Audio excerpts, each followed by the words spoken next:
a mind you can't control. Running wild, can't come down. My head is in the clouds. Gotta keep this feeling, keep on breathing, even if we're slipping away. So I close my eyes and lose myself now. Do it like it's only today. We got a party for a lifetime. No, we ain't stopping for the sunrise. And we don't care about the bad nights. For a second, make us feel like this. Make me feel like this.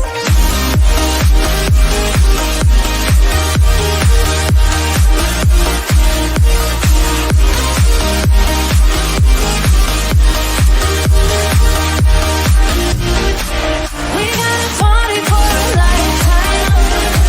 No, we ain't stopping for the sunrise. And we don't care about the bad nights. For a second, make me feel like this. Make me feel like this.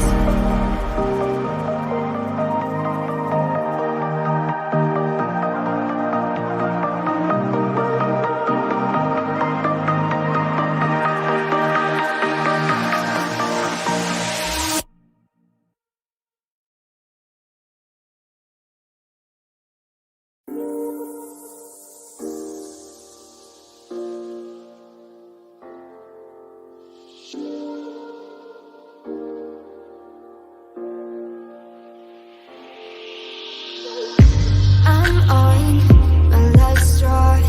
I'm broken and I'm woken up. I'm done feeling your lies. I've had enough.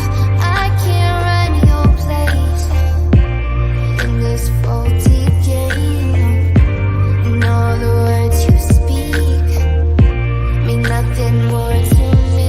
'Cause I'd start over now. Rewind, and I won't let you go. I need you by my side.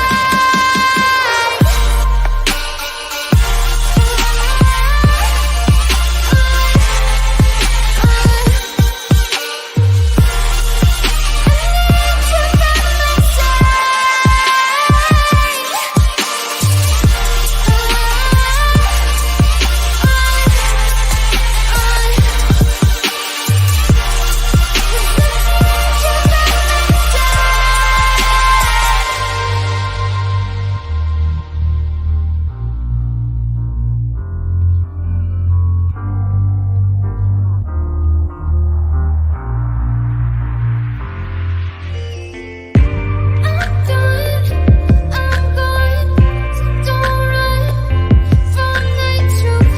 You're lost, now I know you played me just like a fluke. I still can't believe you had me on a leash, cutting all my teeth with all the lies you bring. 'Cause let's start over now. Rewind, and I won't let you go. I need you by my side.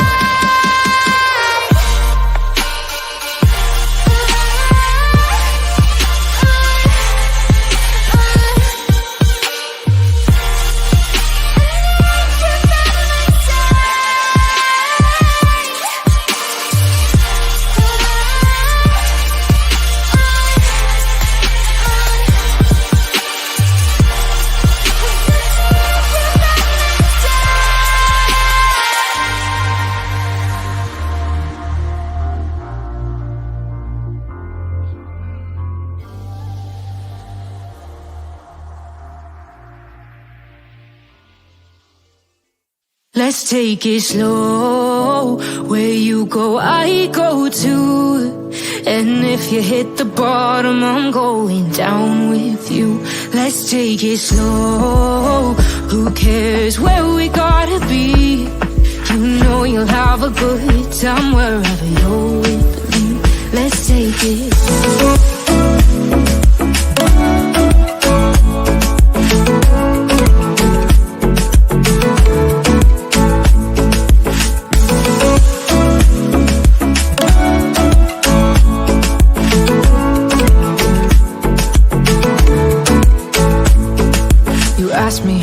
got here. 'Cause you don't know how. You say we're taking on water, yeah, we're sinking now. You're looking all concerned, like we're gonna drown. But we both know how to swim, no worries, let's flow for now. Let's take it slow, where you go, I go too. And if you hit the bottom, I'm going down with you. Let's take it slow, who cares where we gotta be? You know you'll have a good time wherever you're with me. Let's take it slow.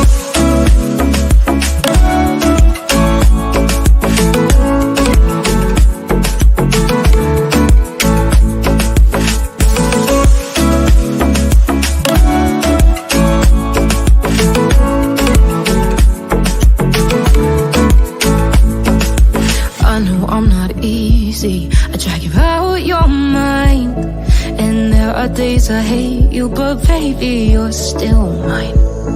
And then we have the best times, no matter what we do. And even when we don't, there's nobody I'd rather choose. Let's take it slow, where you go, I go too. And if you hit the bottom, I'm going down with you.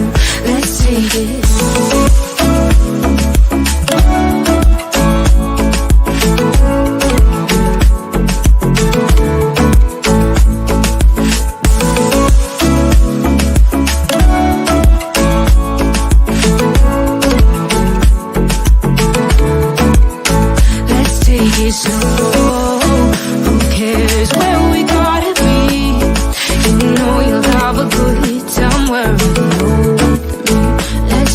Slow, where you go, I go too. And if you hit the bottom, I'm going down with you.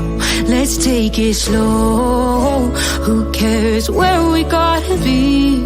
You know you'll have a good time wherever you're with me.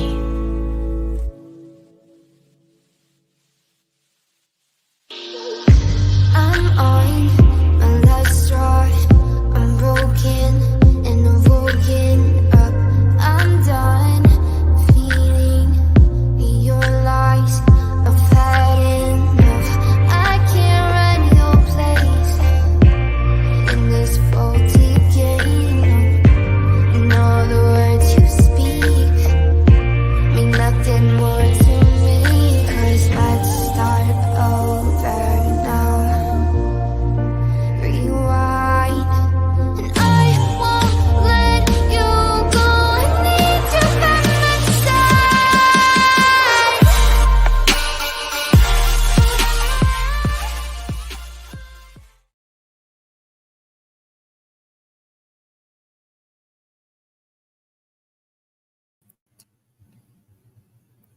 Well, hello everyone. Thank you so much for joining me again. Really do appreciate it. Today is June 30th, 2024. It is 10:11 p.m. on the East Coast of the United States. Thank you all so much for joining me. Really do appreciate it. We're going to have a bunch of different creators up tonight. Looking forward to having them. Our topic is Sebastian Rogers and Summer Wells. There's just a few rules that I ask everyone, including creators, is just be respectful in chat. Please don't mention any other creators in a negative way. If you don't have nothing nice to say, don't say it. I just don't want any. If you have something positive to say about a creator, great. If you don't, then get me on the next one. Okay, that's all I mean for that. So just be respectful of everyone. That's all. Whether the creator is here on panel or not here, it doesn't matter who it is across the board. Just respect. We are here for missing children, and that is the only thing we should be here for. So thank you all so much for joining me. Really do appreciate it. I'm going to add a couple creators, and the other ones will come in soon, I'm sure. Hello, Cher. Hello, Looking Glass. I've got you blocked there. Let me see if I can fix that, maybe. No. How are you guys doing? Good. How are you? Good. Cher, you there? Yeah. Hey, Tammy. Hey, Justin. Hey. Hello. Good to see you. I'm trying to take this thing off there. Hey, Aries. Hey, everyone in chat. Good to see everyone. Did you see, was you in the live that I was just doing? I was in and out. Yeah, we was just doing a live. Can you find the summer case online somewhere? Oh yeah, Summer Wells case has been, it's been 3 years long. We have spoken about Wells. I mean, it's all over YouTube. All over. Just go ahead and type her name in the search bar, and you will come up with all kinds of stuff for Summer and as well as Sebastian. Hi, Yeah, baby. Hi, Radmilla.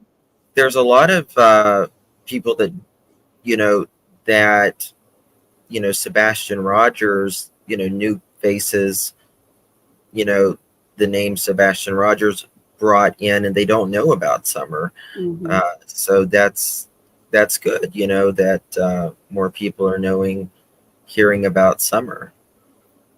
Mm-hmm. So Mohawk. Share, admit you were listening. Oh, yeah. No, I listened to Justin. Like I said, I was in and out. So we were discussing how Katie, she constantly says he in that interview, and it's there. She's. Oh, yeah. Mm-hmm. I mean, I don't think she was on that call the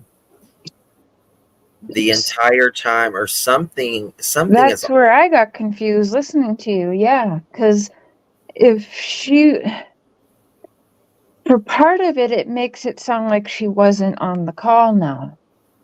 But I was like, wait a minute, wasn't it a three-way call?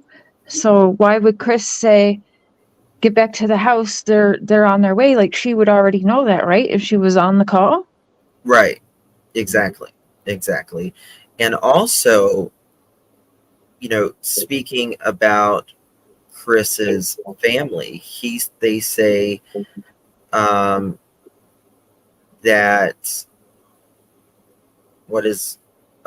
they've been searching since 6:30. The family has been searching since 6:30. Well, that means law enforcement didn't get there till 7. At least. Right. Mm-hmm. Right, till 7. And that's a problem because they live about 30 minutes away.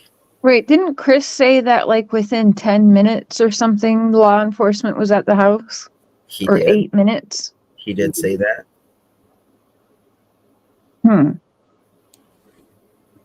He said within 10 minutes they were there. That's what I thought. Yeah, I thought I heard him say that. Yep. Unless it was like in the area. That's well. I mean, the dispatch call is at 6. I don't know if it's 6:22 or 6:33, but regardless, that's not 7 o'clock. You know what I mean? Yeah. And that would not be 10 minutes either. No. Well, and Plant Lady, that's the great question. Why the hell wouldn't she be speaking to law enforcement, 911? She was the one home with him. Can you imagine calling they didn't call 911, but they called a non-911 number, the non-emergency number, which if your kid's not missing, that's about as big as an emergency as it gets. But yeah, right. and them saying, yes, can you tell me, what's your emergency? And, Chris saying, I'm 3.5 hours away, but my wife just called me and said, my stepchild is missing, they're going to say, where's your wife? I Yeah. need to speak with her. Yeah.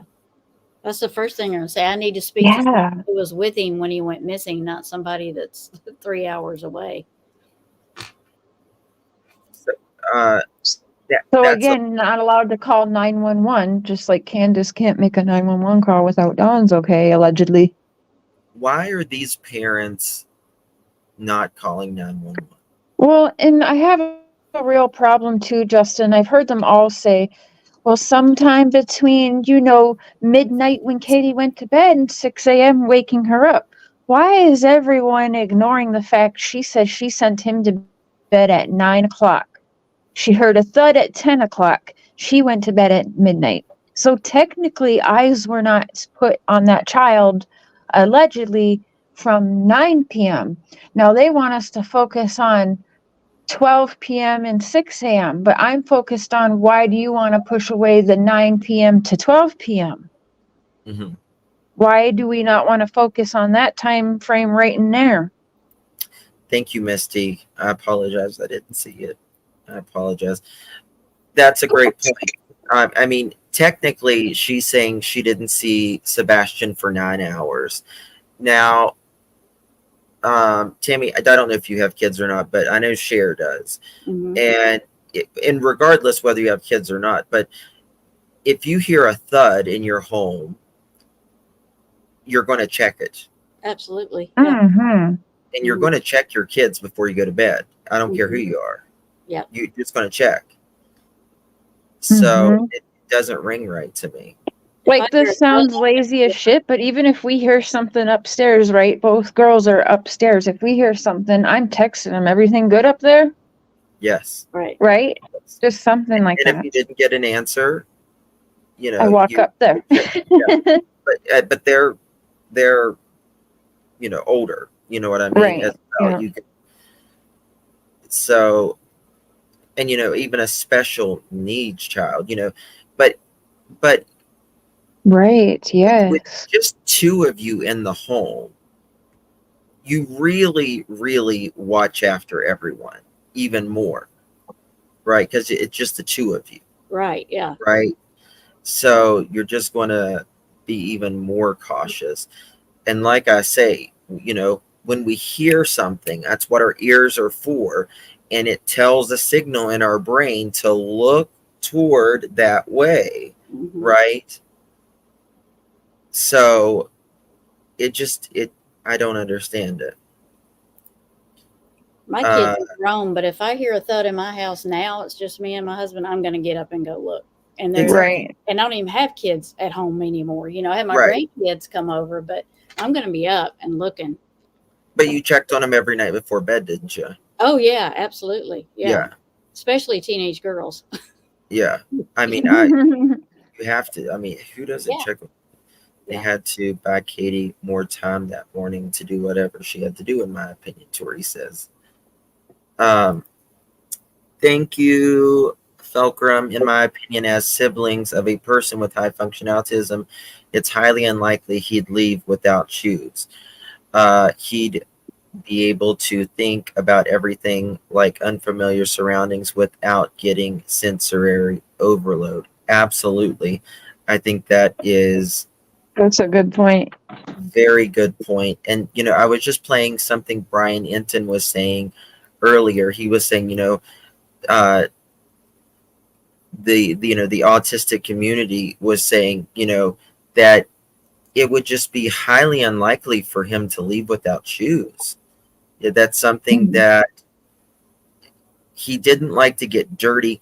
Katie says that on her full-length interview, in the first interview she ever did with the news, and it was, he doesn't like to be dirty. That's how she said it. He doesn't like to be dirty. Yeah. Well, you're going to be dirty if you walk out without shoes. And allergic to grass too? Or is that is that trolling? Okay, so that's real? Yes. And he left with no shoes. Mm-hmm. Well, if he didn't like bugs, I can't imagine him going out at night because bugs are worse at night. So if he didn't like bugs and insects, he really wouldn't want to be out at night. Yeah, Well, just that familiar makes me worried. sounds. Yeah. They forgot shoes like that. Honestly, slipped their mind, and I know they're kicking themselves with that now. So that makes me worried about the condition of Sebastian when he disappeared out of that house. If you're forgetting that, put shoes on him. Obviously, he must not have needed them. Mhm. Why? Only way he left that house without his shoes on is if he was absolutely terrified of something in the house. Right. Yeah. He was running from something. Yeah. And in that Only way. case, there should have been a scent or Hmm. him on camera. Yeah. Right. I could get by, like I would still be suspicious, but I could get by there. If there's a scent, at least I know we went outside, right? If there is he's seen on camera, he was seen on camera, right? But not like that. Misty, thank you so much. Our law enforcement agencies, military, have the equipment to see who is in those videos, so law enforcement can miss me with any reason, aka excuse of why K and C and T and K aren't in cuffs. Misty says, "Thank you so much for that, Misty." Hey, Brittany. Hey, Britt. Brittany. So I know pretty much nothing about this, but I got a question. When was Sebastian seen by anyone other than the people who live in that house? So that would be at 6. The last time he was seen by someone was about 6:30 that evening. Whenever he was at Texas Steakhouse, he was seen leaving the restaurant with his mother. Okay, so he was seen at least the night before. Yeah, so at 6:30, about 6:30, 6:40, they leave the restaurant, and then about 10 minutes later, the car is seen going down their driveway, going into the garage, but you can't see if Sebastian is in it because they park in a garage, right? Right. So you just don't know. You really don't know. Thank you, Ben. Sorry, I missed your. I need to pull up your last one because as soon as I hit off, I saw yours. Morning events are suspicious. The reason Seth law enforcement on three-way was to establish an alibi. Now, Seth wasn't on the three-way. That was Chris, allegedly Katie, and the non-911 number. He should have told Katie, hang up with me and call 911. Absolutely. That he should have done. I think the call to law enforcement was planned. The events in the morning were not planned well. It does seem like potentially that I never wanted to think of this as planned. And I'm still not sure, but it does kind of seem like it's a little bit planned now. But but you're absolutely right on that, Ben George. You may have meant Chris instead of Seth. I say him all the time. I get him mixed up all the time. But yes, it was Chris, allegedly Katie, and whoever on the 911 call. Hey, Bama. Hey, everyone. Better late than never. Thank you for having Hey, us. Bama. Thank you. Hey, everybody.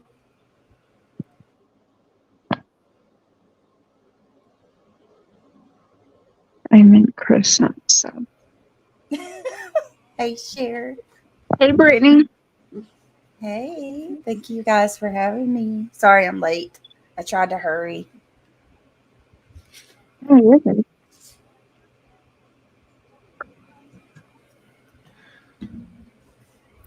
Sorry I about have that, Ben.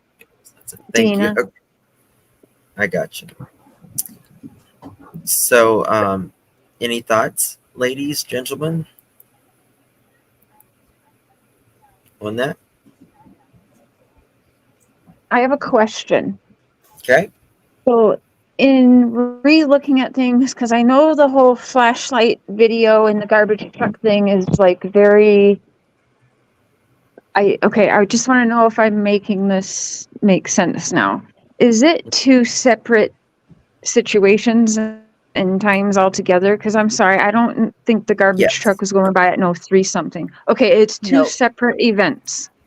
Yep. Two separate events. Okay, So thank you. I have Now I can spoken, make more sense of this. Okay. yeah, I have spoken with people in that neighborhood and all of that, and I can tell you that the video that shows the flashlights video, that is around approximately the 3 o'clock ish, 3:30 ish. Okay. Now the timer was broke, but they estimated approximately what time it was. Now, she said you fast forward that video and you have to fast forward a long time, and then you see the trash truck come in, and the trash truck starts at the beginning of the road about 5 a.m. and then works its way up. And then you see the trash truck go by. And then you fast forward a little bit later, and then you see the school bus go by. And then you can see, I guess, the trash truck turn around because it's a cul-de-sac and go up the hill. And then after you see the trash truck go up, that is when you see Katie go out, leave the neighborhood, and a little bit later come back in and go to her house, right? She's going to her house. And then right after that, a little bit later, you see police officers. Hmm. But so, for instance, this video, let me see if I can pull it up. Maybe. They wanted us to believe that this was, before. And to be fair, law enforcement never said this was a trash truck, but uh, Seth said that the TBI was showing him how there was a trash truck. This is not a damn trash truck. I'm sorry. Right? This is it.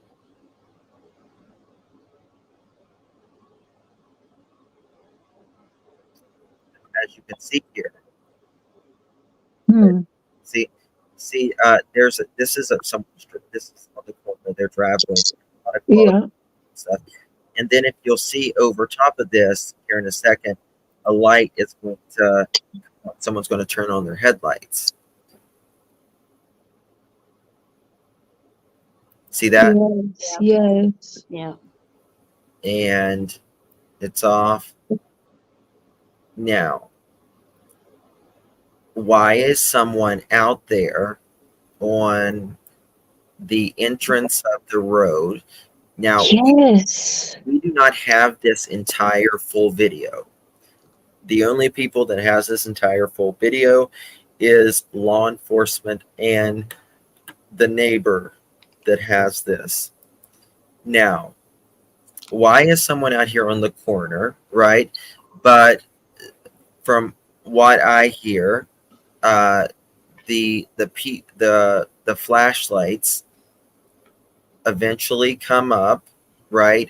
And they're around the car for just a little bit, very, very short. And then you see one flashlight going off back, running back, not walking back, running back. You can tell that they're running. And whoever is in this car they back up and head out of the housing development. Hmm. Who Right. originally said it was a trash truck? No, I don't know how it originally started as a trash truck. Because there is a trash truck. It's just much later in the morning, more like around 6 something, right? Or 5 something. 5 something. Yeah. I believe Seth originally said that, you guys. That's what Well- I thought, Brittany. I thought I heard it from Seth as well. Seth did say it as well, but there was some speculation even before. I don't know how it. Yeah, I think it was something. I think Seth was sharing think how it it was was explained to him. It was Yeah. Chris that said it was a trash truck. It was Oh, Chris wow. that said it was Okay. a trash truck. What? Oh, okay. And that's when Seth went to TBI and they explained to him how it, could have been a trash truck. But law enforcement has never said it's a trash truck. John, good to see you. Oh, I was about to tell you, did you get it, Hey, John? John. Did you get the link I emailed you, or did somebody else send it to you? I hope you got the one I emailed you. I just now saw it. I just got it. I just Sweet. got it. I had actually emailed Justin, but I knew once he got busy on the screen, he wasn't going to see my email. So- And John, I was trying to Facebook message you, so I'm probably in your spam folder. Hope everybody's doing good. Good, John. Good to see you, buddy. Good to see you. Thank you for joining us. Oh, thank you for posting my name. I'm like, okay. I was like, I'll post his name. He'll see it and somewhere. he'll jump up if he wants to, and if he doesn't, he won't. So I was just Yeah, good call. I would have Yeah. put. I didn't know Tammy was going to join us. I apologize, Tammy. You're right. I put your name. I'll try to fix Said it. you. Oh no, that's Uh, cool. That's okay. Does that mean? What? Go ahead. I appreciate the invitation. Of course, of course. True Sleuth, thank you, Justin. Who told Seth that the flashlight video was a trash truck? Did law enforcement show him the later part of the video where there is a trash truck, or the video of the flashlights? If law enforcement showed Seth just the trash truck, in my opinion, sketchy. Fair point, and he explains it more on Pascal. How he says something to the effect that law enforcement shows the videos being aligned. But listen, I've talked to the neighbors here. They've said it's clear as day this is not a trash truck. They said the trash truck comes a long time after this car leaves. And this car, there are individuals you can tell that is around it. One individual goes running back. The person, whoever's in the car, backs up on Kellen Drive and then heads out of the development. What date and time is this video? So this would be February 26th around 3 to 3:30 in the morning. Does this have a timestamp?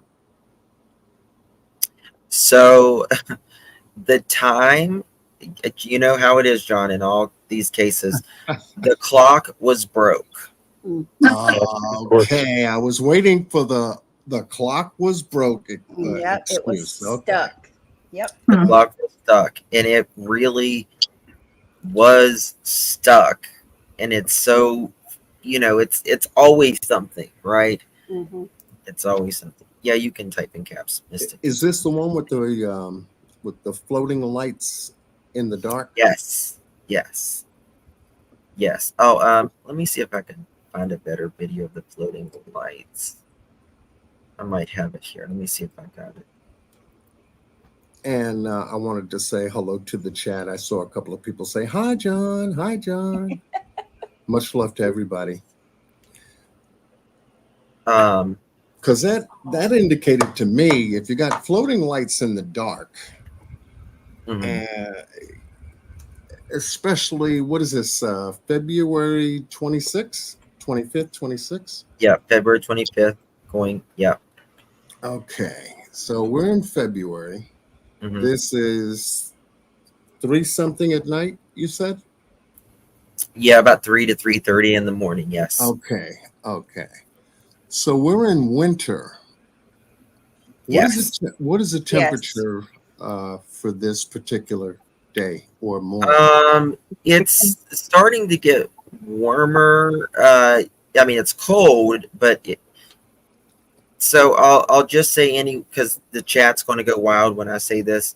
If I say if it's 28, they're going to say 28, and if I say 55, they're going to say no, it's 55. So I'm going to say anywhere from 26 degrees to 55 degrees, somewhere between there.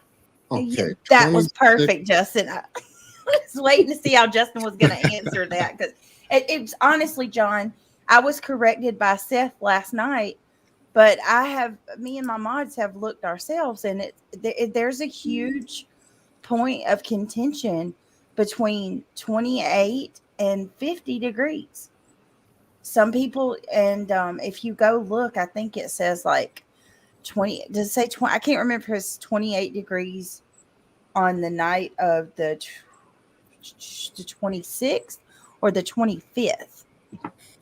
And I think that's where people get it, confused Yes. because Is Sebastian, is you know, there we don't. any way we could actually find out online as of Well, that date what the temperature was at this location? What is this, Hendersonville?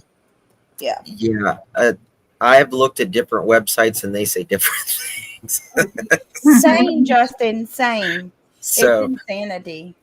Yep. um, but yeah, I'll look. Let's see here.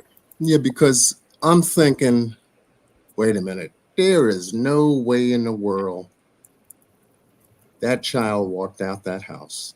And No shoes on. It's cold as you know what outside, Mhm. and that doesn't make any sense. So that Mm. tells me he didn't walk out that door.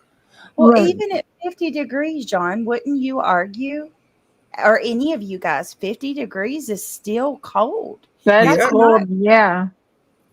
And I have a question. So she sent him to bed at 9. She heard the thud at 10.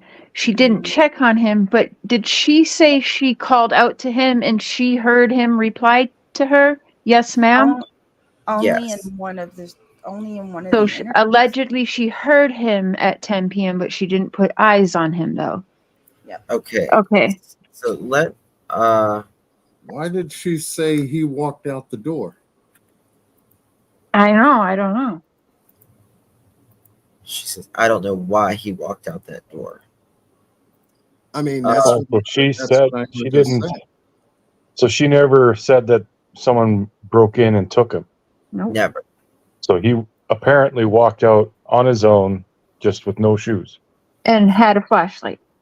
And his Okay. glasses. And his glasses, right? No coat. Yes. Okay, so he's got his glasses. He's got a flashlight. It's 6 in the morning. Do we have the sun coming up? Is there some kind of sunlight outside at about that time?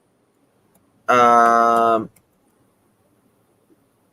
I think so. If I recall, I can check the. You figure who would take a flashlight out in the morning if it's daylight? Mm-hmm. See, those two pieces are not making sense to me. No shoes, but cold outside.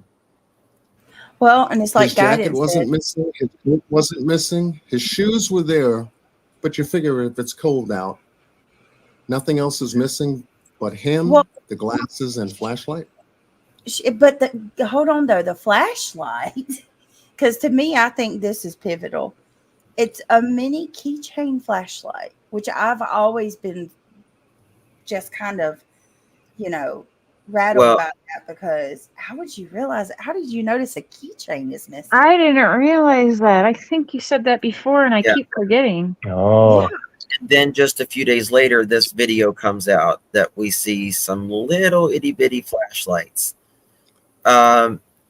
So Ben George, thank you so much. Trash truck backup. at the end of the road, last stop. Headlights on cars don't float around, nor would, you know what that means? Nay light affixed to the truck to aid sanitation workers float. Exactly. The lights don't float, and they don't move in like a zigzag pattern. And they also don't move in the middle of people's yard. There wouldn't be a trash truck in the middle of people's yard either. Exactly. Is that what they are saying? Virtually, yes. Here, let me just show you guys. How Hey, long- man, good to How see long you. was the headlights on for? So we don't know because we don't have the entire video. Law enforcement and the neighbors have the entire video. This was never supposed to be leaked. Right. So I can tell you, there is, this was given to law enforcement, and the owner of the property showed it to her best friend, and she told her not to give it to anyone. And I know this for a fact. And the best friend said, "Oh, I'll never do that." Well, it landed in Nick Barris's hands. Mhm. I'll just say that. Mhm. It did not directly, this video did not directly come from the homeowners. It came from the friend. And that's how Nick got a hold of it. This video here? Yes, this video. This is the flashlights. Let me see if I can get it to where Nick talks about it. Hold on. Are you controlling the zoom on this? No. Or no? Oh, I do remember that. Someone in chat said that according to Seth, the little flashlight didn't work. It was just one of Sebastian's fidgets. I vaguely remember that too. Him saying that the little flashlight didn't work. Right. That would make sense because those little flashlights, they don't really, you can't really see in the dark with those things all that well. Right. It's just like a little novelty gift. It's not really intended for that purpose. I don't know. That's always been very it's made to, like, you know, when you can't see your keyhole at night or whatever, you know, and you need to put your key in or something. That's what it's made for. Yeah. You know, it's nothing. So this is Nick Barris from News Channel 5, and this is what he says. Sometime overnight, let's see, with a flashlight, learn what happened to that teen with autism. People near Sebastian's home the night his parents say he disappeared. The video you're about to see is from early Monday morning, February 26th, around 3:10 a.m. Now, there are no street lights in the Stafford Court neighborhood, so it is at night, pitch black. What you will see here are these 2 points of light believed to be people with flashlights in the area around Sebastian Rogers' Hendersonville home.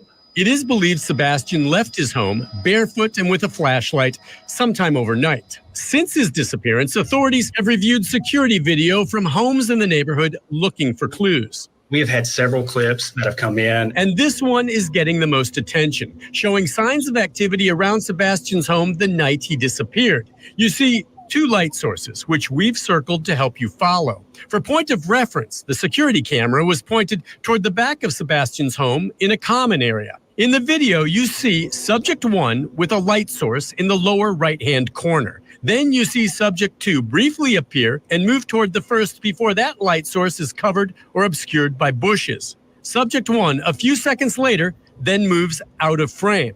Then subject 2 reappears and follows subject 1 off screen.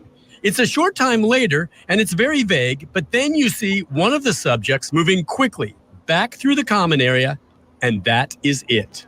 I know there's not much to see here. You certainly cannot identify anyone, but those close to the investigation tell me the mere fact that there is now evidence that someone is in the area around Sebastian's home is significant. This video shows suspicious activity in the immediate area the night Sebastian disappeared. Could one of these subjects have been Sebastian?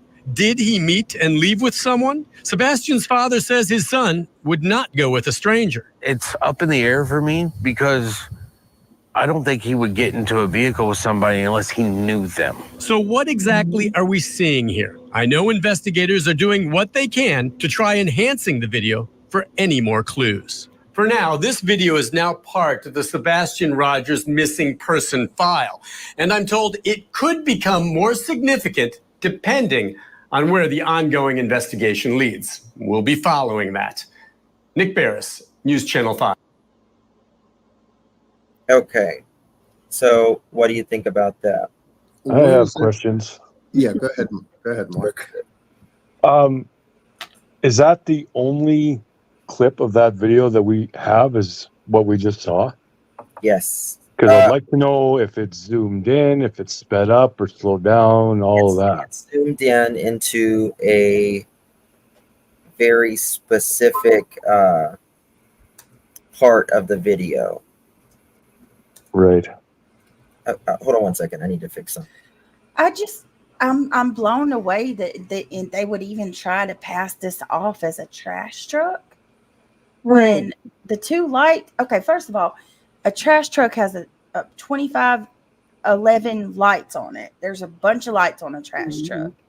They're not going to be that vague and dull, and they're certainly not going to go in opposite directions and be that far apart. Like, how does the this... trash truck is at a whole different time, though, Brittany, is what I'm finding out for myself today. Is that so? That's like hours later, right?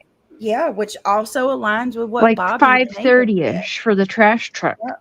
Well, and that guy said too that the camera was pointed to a common area. Yes, like it wasn't pointed at the street. It's between. Oh my God, Justin probably can show it, but if you see that where they're saying this trajectory is, it's perfect. It runs behind the Proudfoot's neighbors. It's like the path is parallel from behind the Proudfoot's house to go behind the neighbors and out between the two houses that lead towards the end of Stafford, where Stafford and Kellen meet. I just don't know how they could say that's a trash truck when that's not even a road. You know what I mean? That's what I was that's saying. behind houses. When they say common area, where is this common area? That's what I want to know. Yeah. Okay. So it's right behind their house. Like when you're coming into the neighborhood, you turn off of the main road onto Kellen, and then you go up to Stafford and you turn left. They live on Stafford. Does anybody have a Google map or a picture? I actually made a little video to show where the flashlights were and where the car was from the I want to see that. Oh, yeah, she did. Yeah. And hi, everybody. Maybe Justin can. Yeah, if Justin could play that, that'd be awesome. Yeah, could we see that? Sorry, Ben was timed out. And I'm I changed the timeout to 10 seconds so that he would be able to chat again. But I haven't seen him chat yet. Justin, nobody times out Ben. He donates to all of us, and like he's the most generous human being on the planet. I mean, he didn't mean anything. He was asking something that you had said. He made a funny joke about it, and I think that it was just taken wrong. Yeah, we have an address. Do we Mods, don't delete anything unless they are being just vile, just vileness. People are allowed to joke. They're allowed to, all of that. That's not who we are here. Okay. What am I playing? Oh, Mandy's playing it. There you go. Sorry. Okay. Do we have an address on this? Okay, sorry. So this is the main road right here, and then this is their neighborhood. This is the Proudfoot's house right here where the red thing is on this one. When you turn into the neighborhood on Kellen and then you turn left onto Stafford, the camera is at this house right here and it's aiming this direction. So this is the Proudfoot's backyard and this is the common area. And it's not really a common area, but there's a big gazebo right here. And so the camera is aimed at this. I mean, it's their property and it's their property. And then there's like a drainage ditch right here. And so they call this the common area, I think because of the gazebo. But so the camera is on this house and it's facing this direction towards the gazebo.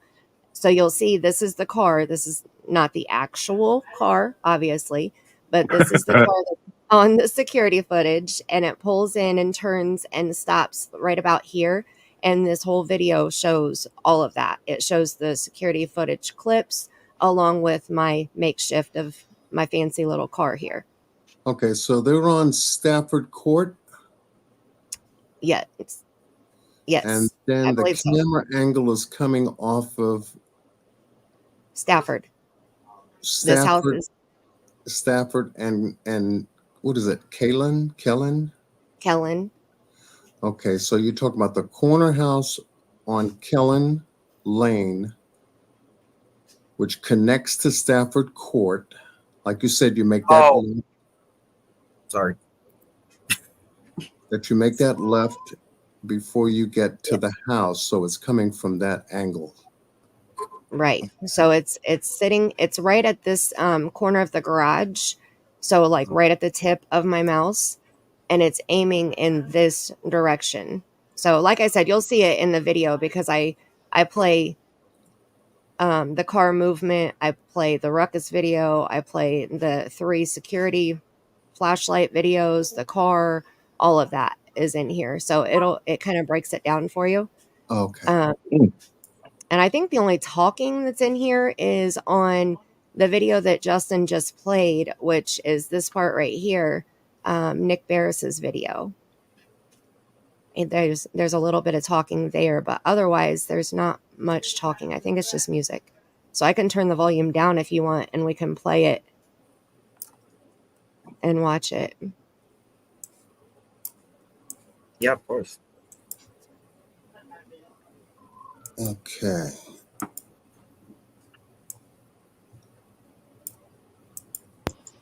Now see the red dot moved. So now the red dot is on the house where the camera is. This is the Proudfoot's home right here. So now you can see it's a little bit more zoomed in. The Proudfoots have a iron fence around their backyard. This house also has a fence around their yard. And then right here is this little drainage ditch. So the flashlights, we believe, are in this area right here. Okay. And the dog scent trail is also in this. It comes out of the front, goes down this way, down here, right past where the car is parked, down here, and then all the way down this road. Oh, so the dogs did pick up a scent. They picked up a scent, but not Sebastian's scent. There's no scent. Okay. Okay, I'm going to play it a little bit further. So this is our little pretend car here.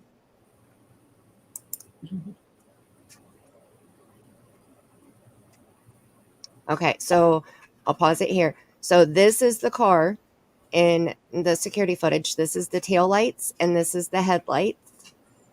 This is all the vehicles that are sitting at the house where the camera is, which is down here. The camera is aimed this direction to the Proudfoot home, which is this direction to the Proudfoot home. Does that make sense? Mm-hmm. Yep. Okay. Okay, let me get that angle. I'm doing something on my side as well because I'm looking at Google Maps right now while we're walking through this because I'm looking at the angle. Well, looking at this, doesn't this make it even more bizarre to you now that you actually have a visual? Well, there's no way it was a trash truck. Exactly. There's Thank no you, way it's a Mr. trash Chair. truck. That's what I'm saying. I can't believe they'd even try to pass that off. But I think it was you, Justin, and I got to give credit for this. I believe you had said, law. To be fair, we've never heard law enforcement say that it was a trash truck. Yeah, we haven't. It was just Chris. Oh my goodness. Not Okay, gonna get a Justin, trash. You're not gonna get a trash a truck in the super back. chat I, needs to be I don't. I addressed. don't. I Just don't don't. understand why that's anybody's Just don't. business. Just yep. On with it. Okay. You Go want me to for it. play more? Okay. Yep. Here we roll. Okay, so these are the security clips that we have. There's 3 of them total, and they're in no order because I don't even think that we know the actual order, like in chronological order. There's the flashlight. We can see it moving. Here's the second clip. The flashlight moving back towards the home.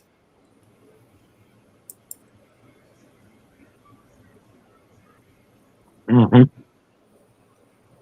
And oh no, my computer's trying to restart. Not now. Stop it.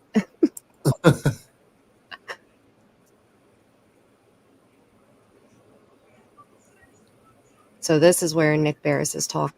Then subject 2 reappears and follows subject 1 off screen. It's a short time later and it's very vague, but then you see one of the subjects moving quickly back through the common area, and that is it. Okay, so now this is the security footage of when the lights come on the vehicle. This is not the actual car that I'm about to pop up here. This is just pretend to show you there's a vehicle there and which way it's aiming. That would Notice- be in the driveway, right? No, this is on the I think it'll be road. right on the screen. Okay, let me find that.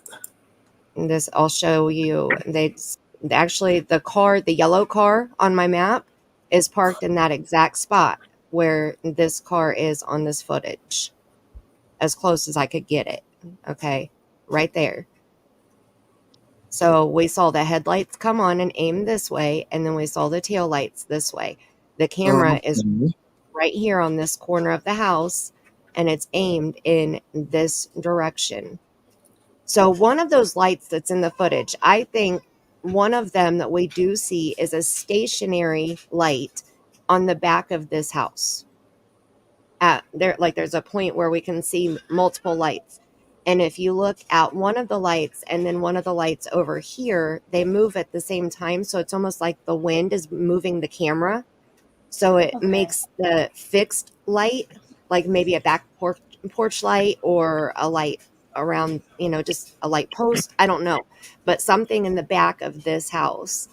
Is that what we're seeing, Mandy? The ruckus? Is that what the ruckus is?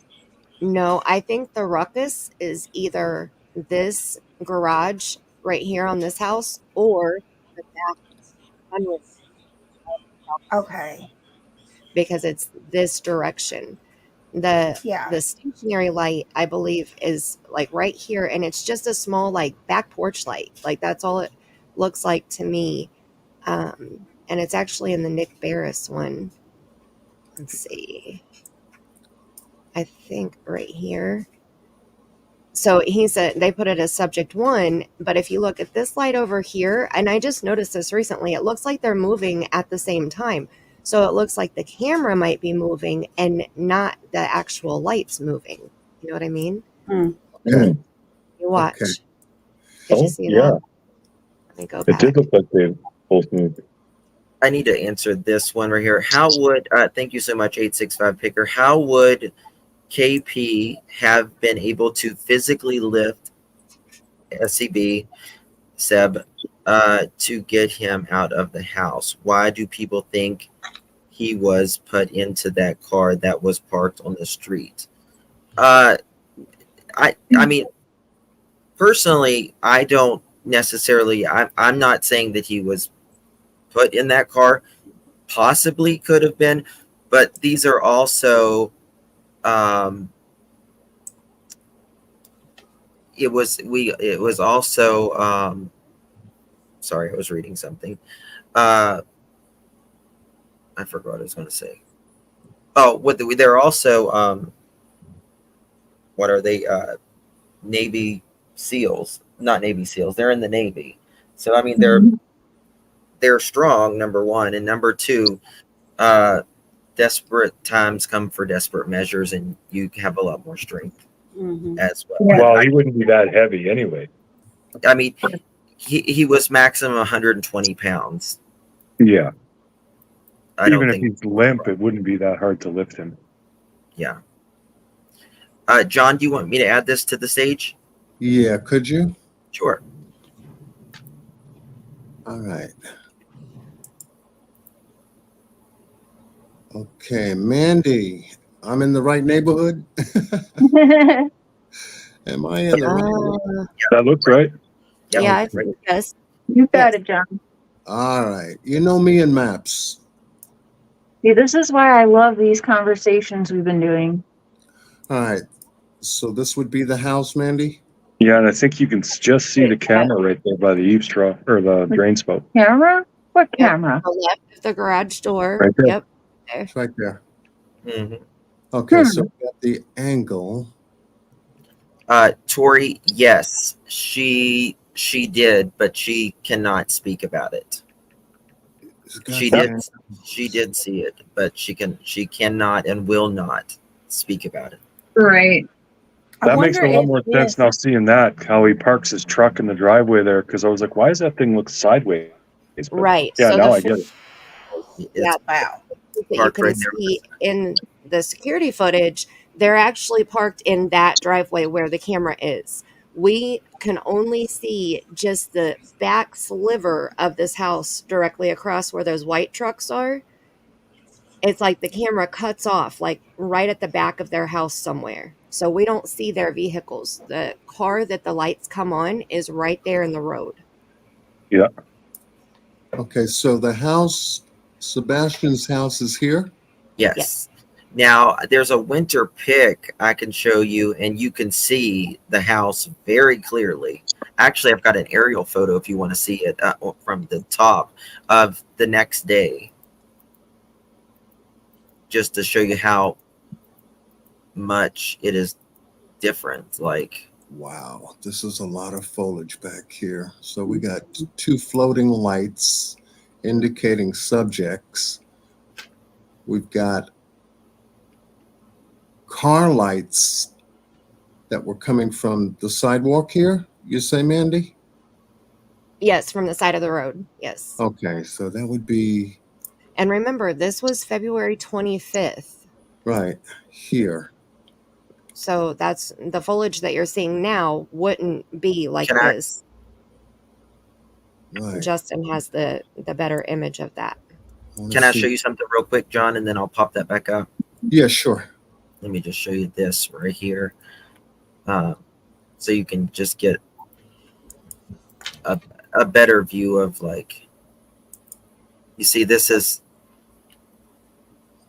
see the trees right here, like you can see a lot better. Yeah, all the leaves are gone. All right, so Sebastian's house is over to the left. This house here? This is Sebastian's house, and the only evergreen is right here, and you see all these trees you can see through. We're looking down this direction and looking up this direction. Ooh, So- Truth Sleuth. That is a good point. Truth Sleuth just gave He you a super did. chat. Look. And Brittany, they want you to drop your email in the chat. So Oh, this would be okay. Sebastian's house here. This is Facebook post. Okay. Well said. No, Sleuth. Would Well that said. be correct? no, This that's not Sebastian's house. No, it's the next one. One down. Did I go to Yep. the left or to the right? Yeah. To the left. That, Okay, thank Yeah. you. I got mine mirrored, so I was Thank you, kinda- thank you. All right, let me come back a little bit. Nope, go further. Nope, go a To the little bit left. To the left, to the left. to the left. I was just going to say that. So just real to hold on 1 second. Yes. So we got the house here. Okay, so that's the house at the angle. Their house is here. Yes. Okay. Yes. Okay. Okay. And see the trees in the front too. God, I always think about the neighbors' cameras and stuff. Those trees would be completely bare, so you'd have a clear visual, and the trees in the back too. You know. Yeah. And John, Right. if you follow that fence line there, straight through the driveway, there is a gap. If you go all the way back to the property line, I don't know how well you can see it on Google, but I think that there is a gap in between their fence and the neighbor's fence. That Back would at be the left on the left corner. yeah. Oh, that And would be that's back a common area. I back got here. a photo. All right. So You have a photo of the that mother, gap, Justin? Is that what you Yeah. said? yeah, the mother said that Sebastian takes out the garbage. Right. Mm-hmm. That would be placed on this street here, Stafford. Right. Okay, so garbage goes out Sunday. He takes out the garbage. I overheard Justin say, did he take the garage or the front door? Yeah. So is he on camera taking the garbage out on that Sunday night then? Someone is, but they can't see who it is. They Who can't it say is. if it's Sebastian or if it's someone else. Okay, Okay. it's that bad. Well, Okay. it's supposed to be Chris, correct? Because he wasn't there. Well, Right. according to Bobby, the neighbor, you can see the person walk out the door of the garage. So I'm assuming it's that man door, the regular door right The there beside the access. garage. Yeah. But it's something puzzling to me. Those No, the two lights access. above the garage. Yeah. Yeah. That door. The two This lights door. above the garage right there are always on, according to Chris. He actually corrects Katie. I'm assuming that's the light above each garage you see right there. So I guess my question is, Two lights. if I feel like those lights should be enough to illuminate whoever's walking out that door. So were those lights not on that night? Because the neighbor said, according to Bobby, you cannot see. You just see a dark figure. You can't see who it is. Right, because Just from my you would think driveway lights would have sensors on them, that would turn on if motion is detected outside. Yeah. They're they not said motion that they're detected. They're not motion detected lights. And They They're but yeah. they've been messing with the lights outside of their house and garage and campers, right though, Justin? Dolly said that there was photos of the lights out and then the lights back in. Yeah, I've seen that definitely on his channel where they have them and then they don't have them. So I don't know which is from which, but yeah, I remember thinking, okay, so they're messing around with the lights and the cameras out there. Right. Let me read this real quick. Saw a case, dog followed scent from victim home to perpetrator home. They had the dog follow scent again, went from perpetrator home to victim home. If Sebastian took trash out, scent would be from door to curb and back. Right. Would Mhm. What I've That would always make said. sense. Yep. That would make sense. So He took the trash out that night. Where's his scent? right. Was there scent from the home to the curb, back from the curb to the home? I mean,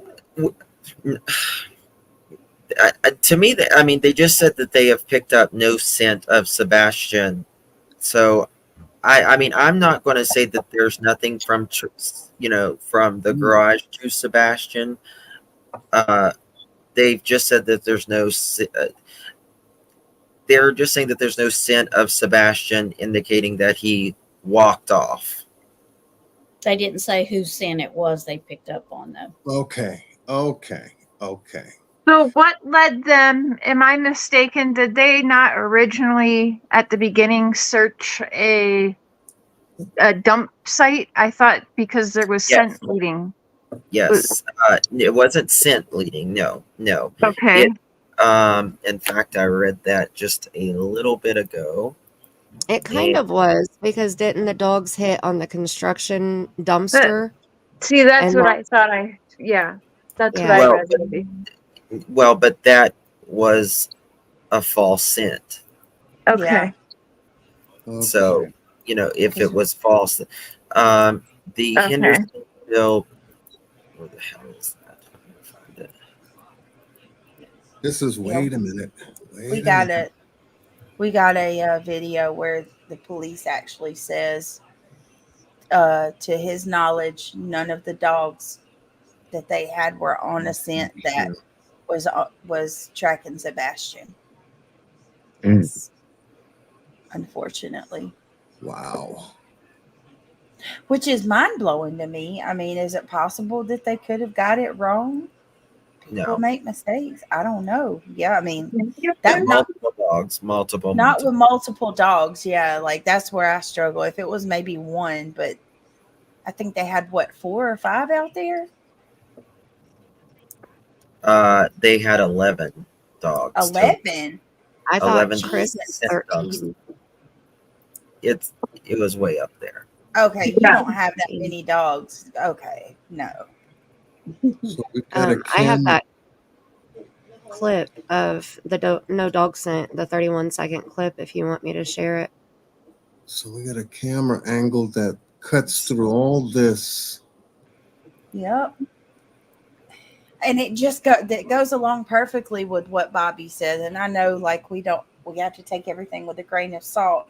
But John, the neighbor, said there was a car seen on foot on surveillance at I think it was 3 a.m, and the car turns onto Stafford and from Kellen and parks for a few minutes, and then you see the lights emerge, like the flashlights, and the car, I guess the flashlight approaches the car, and then the car is seen back it doesn't pull on through and turn around at the roundabout or the cul-de-sac. It backs up onto Kellen and then drives away.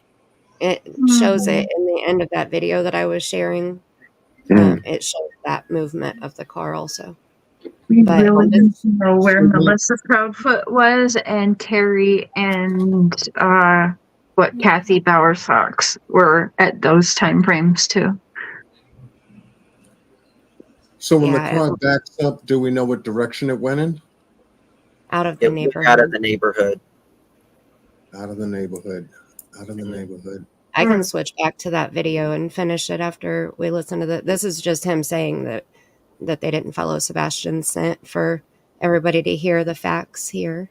So I'll just play it. Widener says bloodhounds and cadaver dogs were used, contrary to some reports. None of them, my understanding, were actually on a trail that was following Sebastian. To date, it's as though the boy simply disappeared. It says bloodhounds and cadaver dogs were used, but contrary to some reports, none of them, my understanding, were actually on a trail that was following Sebastian. To date. So there's that. Thank you. Because people will change that and say, no, he's saying none of them was on a trail that led to Sebastian. No, that was following Sebastian. They didn't have his scent.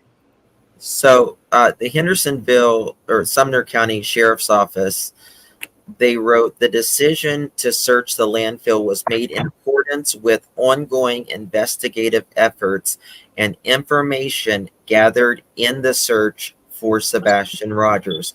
However, despite the extensive search conducted by trained personnel, including the use of canines, the operated yielded negative results.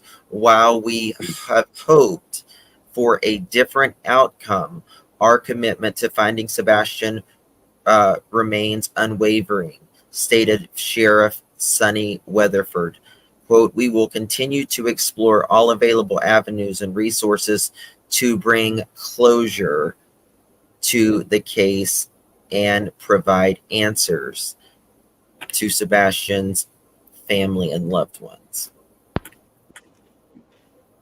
So is that saying that That the hit was wrong, or that there was nothing found from the hit?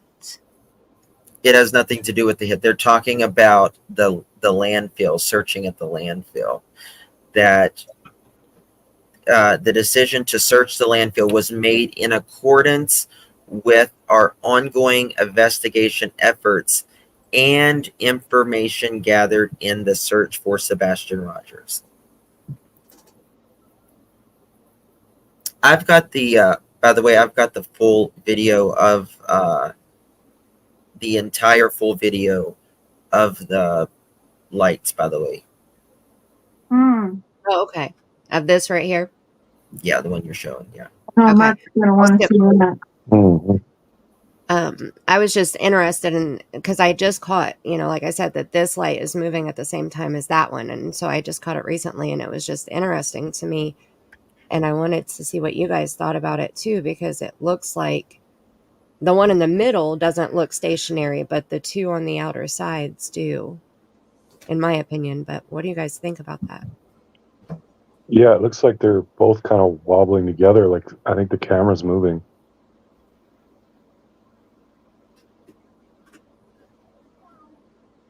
Yeah, for sure. It's just weird. And that's why I think maybe it's like a porch light or even a light on a pole. I don't, the subject one, I think, is a fixed light. I think subject 2 is, I think there's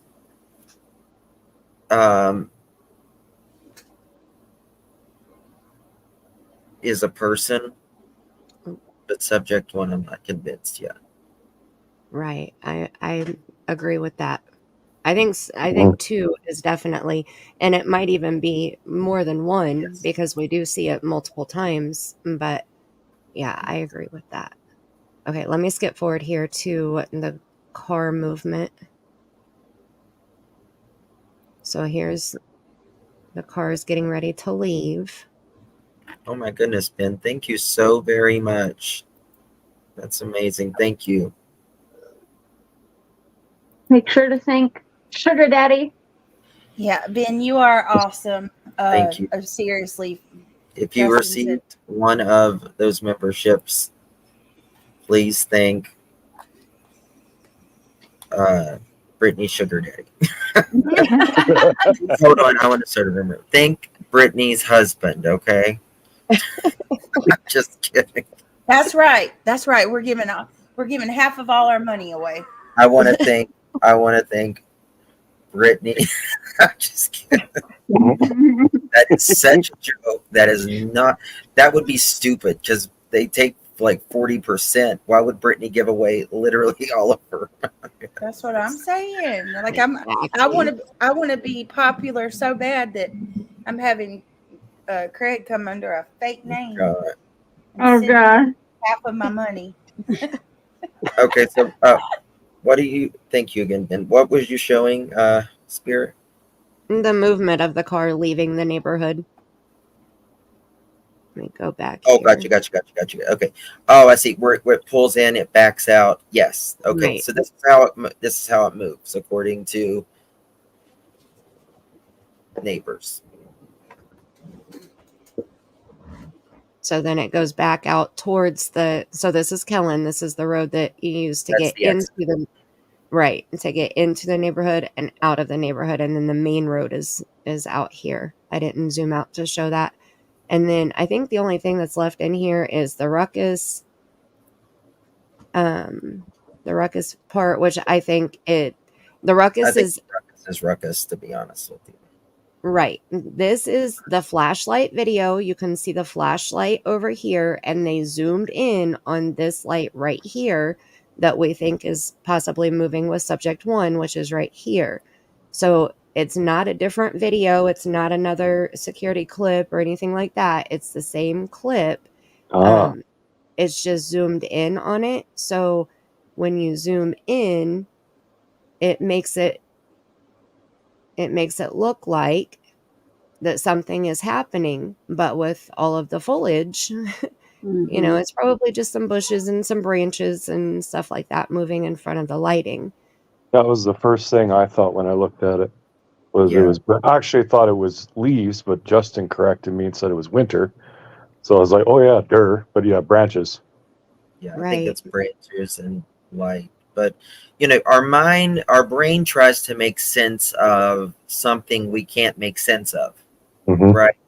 So our brain will try to trick us, in my opinion, to think that is something that it's not.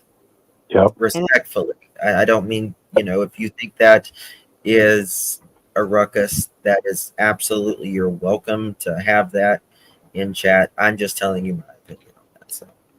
And Yeah. even Also, if you think that's the ruckus, you should definitely get into the Chris Watts case, because there are hundreds of those videos, and you can see Jesus in those things if you want. Yeah, I'm telling you. Right.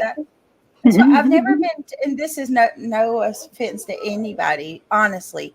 I've just never been too into the ruckus, because I remember Nana was like, Brittany, we got to watch it. And I'm like, Nana, if you tell me that that's a woman with a ball bat, that's what I'm going to see. It's like laying there and looking at clouds, Clouds, yeah. You're going to see whatever. And even the girl who made this video said that this is a 2-second clip from the flashlight video that's like a 34-second clip, and it's slowed down and it's zoomed in and it's on a loop. So you don't see somebody beating somebody repeatedly, because that's not even possible. It's only 2 seconds. So even if it is ruckus. Jesse, thank you, my love. If you received that membership, please thank our beloved Jesse. Oh, Joe got it. I'm loving the love tonight, guys. Yes. Everybody's so supportive. It's awesome. Cher's been saying that she really liked these lives that you guys are all doing. Oh, thank you again. Yeah. Jesse. We're rekindling we're bringing a little bit of positivity to the true crime community by doing this. That's why I left, I'm because it was sure all drama. all of you There guys you have go. gotten the comments and messages how people are loving that it's drama free. It's like they said it's old school true crime, which I can't that's kind of sad, but also good to hear. So yeah, I love it. Don't you get it though? I felt that way too, Cher. Like it does feel like the good old days where we could. The biggest concern that anybody had was a difference of opinion about a case. And we all have that, but we don't have to bash each other. None of us know all the answers, and like the saying goes, two heads are better than one. Oh yeah. Right. And I don't think any of us have the exact same thoughts about either one of these cases. So, we all have different opinions about it. It's just we get along. And I always say, you make people fighting, it makes the subs suffer. You make the subs suffer because they feel like, oh, well, if they don't like this, so. But yeah, anywho, they feel like they got to pick a side. Yeah. It's uncomfortable. It just makes you feel icky. I don't like it. And even if we disagree, we respect each other enough, because we're all adults, and we respect each other to talk it out or explain our perspective. And if we see it, we see it. If we don't, we keep moving. Yep. Oh, Jesse, you guys are awesome. Look at all of that. Thank you, Jesse. Y'all better throw the umbrellas out in Justin's chat. You're so funny, Brittany. Throw the umbrellas out. You're so funny. We do have an umbrella. And I'm done with this video unless anybody wants me to go back through any of it or whatever. I'm finished. If you wanted to share, Mohawk Mom wanted you to share the overhead. What? See? Making it rain. I was looking for the emoji. They found it. Oh, sorry. I love it. The overhead view again, because she wanted you to show where the van is parked. I think that she was referring to what Brittany had said about the van being parked right outside of the access door. Yes, that bugs me. So there's 3 doors there. There's an access door, that I believe that's what it's called. That's what we've always called it. And then there's 2 overhead doors. And the access door, the van is parked close to. Okay, this is by CSI Crowdsource Illumination. She may be in here right now. I love her. This is the full video of it. I'm gonna drop her link. Oh, see, that Yeah, looks so stationary. those two lights are moving together for sure. Yeah. Mm-hmm. So subject 1 is not a flashlight then. Nope. Mm-mm.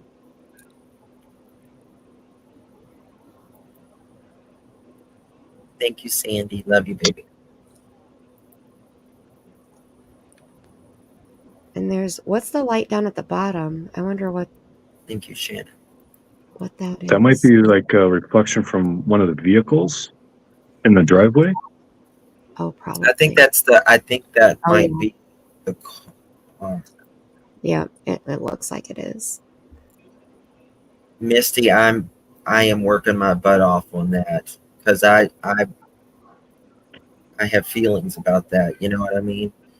So It enjoy. almost looks like a phone light, not like a flashlight. Mm.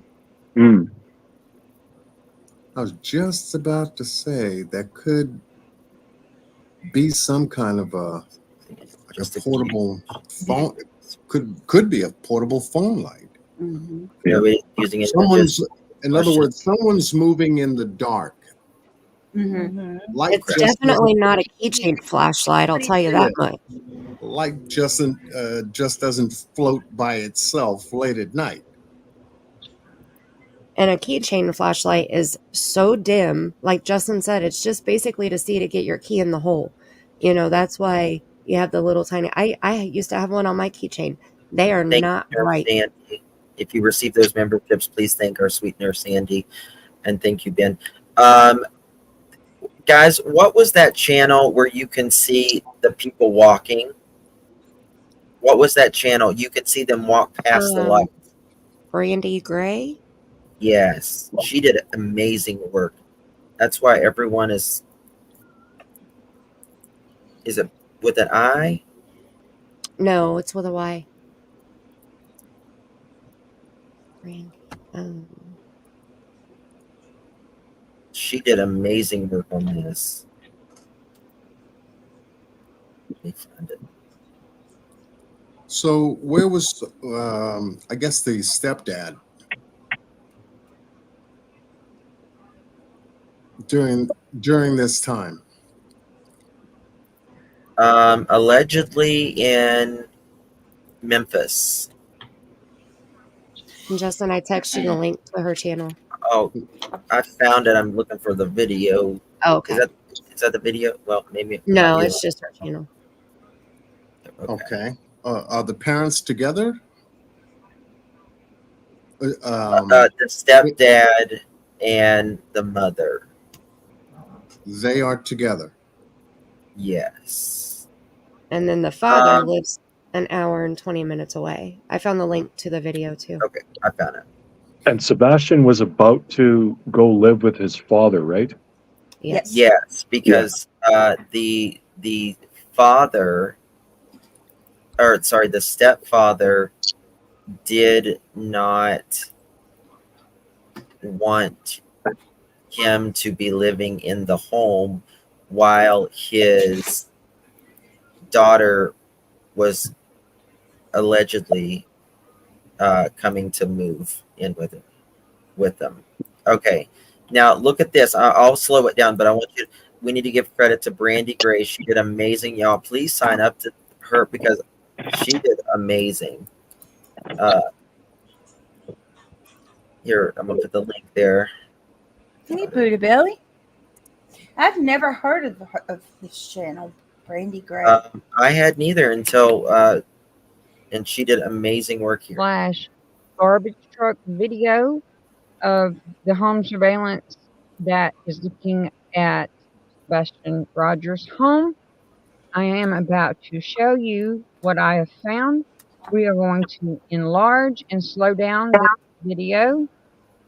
Sit back and watch. It will surprise you. These big lights could be a garbage truck. I'm not sure, But I think that they are lights on one of the houses, and I believe they are on the Proudfoot's home, and they are stationary. They do not move.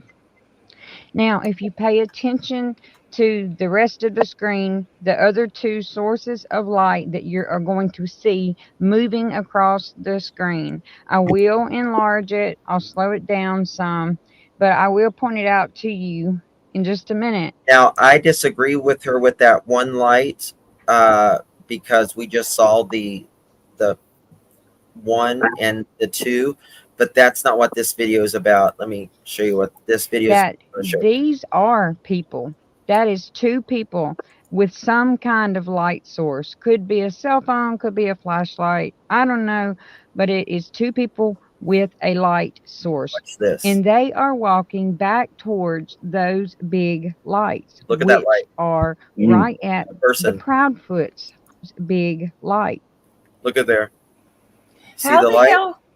How the hell could they say that that is a truck? For God's sake. Watch this. And they are walking back towards. You can see the outline coming here. Those big lights. There. Which, and you can see like an arm swing. Mm-hmm. Wow. And they are walking back. Actually, I did it like. Yeah, there's motion there. This is exactly why Craddock said what he said, Justin. Yes. That he could not elaborate on what it was. Those big lights. Watch right here. It's an arm or a leg. It's swinging. Oh Watch. my God. Those You can see the light big illuminating. lights, Look at Yes. that. which are Wow. right at the Proudfoot's home. Now watch. Wow. Jay for You see something else Justice here. Watch showed this. us where those lights are located by using Nick Barris's video and putting a light filter over it. You can go to her channel to see that. But if you pay close there is attention motion here there. and There is watch motion. as the light moves across the screen, when it reaches to the top of the screen, if you watch in front of those big lights, right here in a second, it's about to walk in front of those big lights, and you will then be able to see walk in Watch front of this those right big quick. lights, and you will then You can see the whole human being. There it is. Yes, Justin. It's like be a. Yeah, able there's an outline there. to see It's- that it is a person. You It's can like actually the tell light it's a is person illuminating even the before then, person. about midway to the lights. But watch Look at that. closely, and you're going to see this person walk in front of those big lights right See there. there? Right there. You see? Wow. Wait, hold on one second. Big lights right there. Hold on. Right there. You see? There it is. It's going toward the light. Wow. Don't go toward the light. So the only thing I disagree with her on is what that light is, that big light is. But other Yeah. than that, like she's dead on. Yeah. You can see the light illuminate on the person's shirt or And they Wow, are green. I will enlarge it. People. That is two people with some kind of light source. Could be a cell phone, could be a flashlight. I don't know, but it is two people with a light source.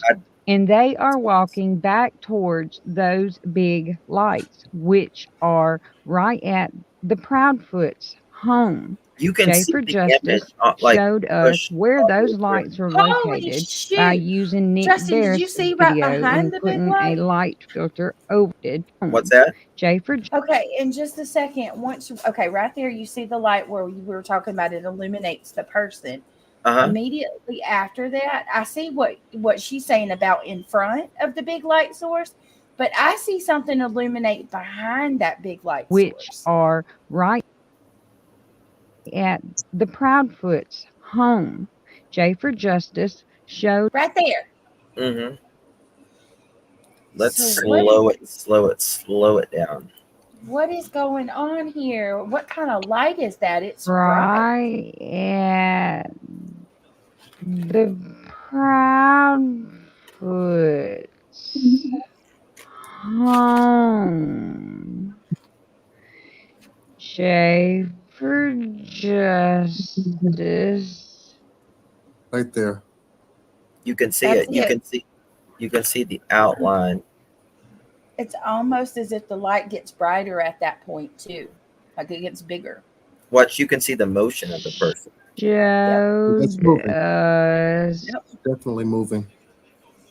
Oh, I mean, look at this. Watch this. You're going to see a spot here, and then you're going to see a spot. Walk that way. I mean, Yeah, you can see which way they're moving. Yeah. yeah. Which are See? right at Oh, I would love to have a thermograph. Yeah. That would definitely. Is there any way we could go Jay. back to like a Google Street View and see if we can see those lights, like where they are exactly? Oh, we know exactly where they are. We know exactly where they are. Okay, well, show me where those lights actually are. Yeah. This is Justin, it. somebody brought up Guidance's video where she overlaid the daylight with the flashlight video. Yes. Are we back to me? Oh, That might be helpful. oh, the forgotten DV survivor. I didn't even think about that. Could it be a headlamp? I would argue that it's far too bright to be a cell Yeah, phone. I don't think it's a headphone. I don't think it's one of those lamps personally, because those. I just don't think it's going to be something. Well, yeah, because Craig has one of those, and let me tell you something. They're very bright. Yeah, it eliminates our yard when he goes out there with that damn thing going. Like a crazy man. Do you have the link to that? Anyone got the link to that? I can grab it. Thank you, my dear. Guys, please sub up to Brandy Gray. I dropped her for the replay crew. I dropped it and I put it in. Mama Bear or one of you in chat, can you do me a solid and grab Brandy's link and send it to me, please? I can't. I'll send it to you. I got it right here. Okay, thank you so much, Justin. You're welcome. I don't want to go through that again. That's probably the best video I've seen yet, as far as that was brilliant. Mm-hmm. So those lights we could see in the top left that are stationary, are they coming from that house on the corner? On the Talking about this one? Sure. Not that one, no, but the one that's on the curve. Okay. God, I got so many windows. Turtle Madness, thank you for being a member for 1 month. I really appreciate it. Ben George, is the big light a trunk light? The headlights come on after, correct? What's a trunk light? Like when you open the trunk? Are you talking about a tail light, Ben? Trunk light.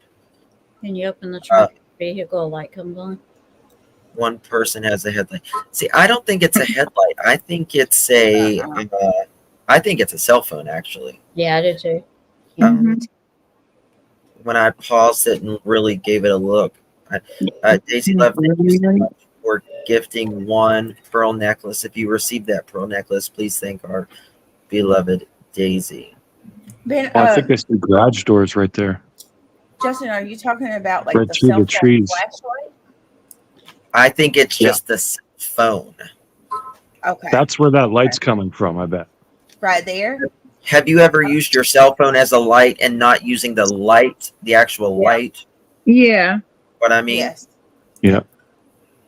So I bet you what we're seeing is someone walking through that gazebo towards that house. Maybe so, Well- because the trees are going to be bare. Yeah. Well, actually, Bullhorn Betty did a great video today. Of she took the same height as the camera and everything. Why is this opening? Damn it. Okay, there it is. Okay, got it. All right. But this is just a Guidance did a really good video when her and I were working. Oh yeah. Oh wow, guidance. That's great.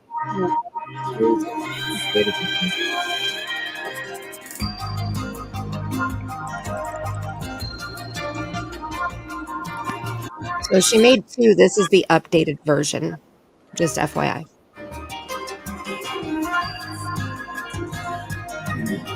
You see subject 1 with a light source in the lower right-hand corner. Then you see subject 2 briefly appear and move toward the first before that light source is covered or obscured by bushes. Subject 1, a few seconds. Now, Betty's got the actual height where the cameras actually are. This is from Google Maps, so it's going to be off, as you know, but we did the best we could with what we got.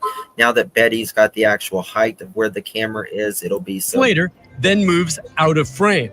Then subject 2 reappears and follows subject 1 off screen. More time later, and it's very vague, but then you see one of the subjects moving quickly back through the common area.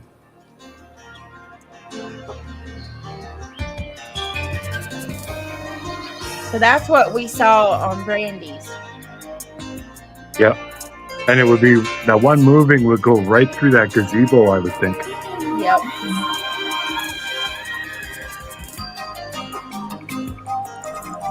Look at that. Wow.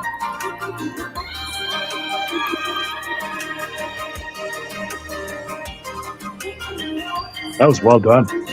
Yeah, you did a Yes. great job, guidance. very well done. You guys are brilliant. Okay. I mean, it tells a story, you guys. Mm. The video tells a story. You see a light coming from that point Stationary lights at of- 106 yes. are the garage doors. Yes. Yeah. And It's- then Okay. the light Because if there was a car here, think about it, and there are light sources here, like we just saw, then it would make sense. Are the lights moving before the car comes, or like after it's parked? Well, I don't think I know. it's after it is parked from. Right. Now we don't see it pull up. We don't have that part of the video, and we don't have the video where they leave either. This right here was never supposed to be out in the public. Ever. Yeah. Okay, so we're According talking to about the house Bobby. next door to Sebastian's home, where these lights emanated from, if it is back here, right? Yeah, let me show you one thing here. I'm just going to show you like a little picture. If you see, like right here is where the car would have been. Yeah. See that, John? And Justin, I have the dog trail scent line pulled up. I was going to show that and then show the speculation of where the trash truck is. And do you guys know, were Chris and Katie Proudfoot like at all close with any of their neighbors, or not really neighborly? Not according to Bobby. Bobby said they didn't talk to anybody in the neighborhood. Okay. So that would be a blind spot. Nana Dragonfly, yes, the headlamp that Craig has different settings. He has the flashing, the SOS, all of that. You know how those lights are. That would be a blind spot, folks. And a blind spot can only be known by a person that knows it. Where to park a car, how dark the street is.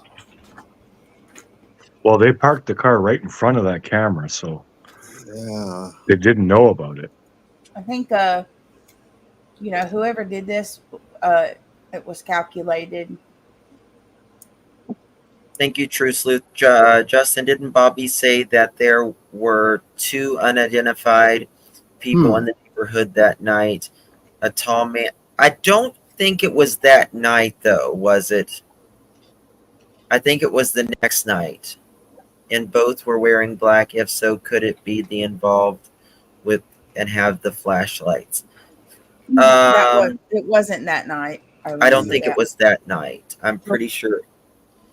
Yeah, it was a different night, I think Bobby had said. And Seth is in the chat. And hey, Seth, he said they were neighborly with the house next door to them and across the street.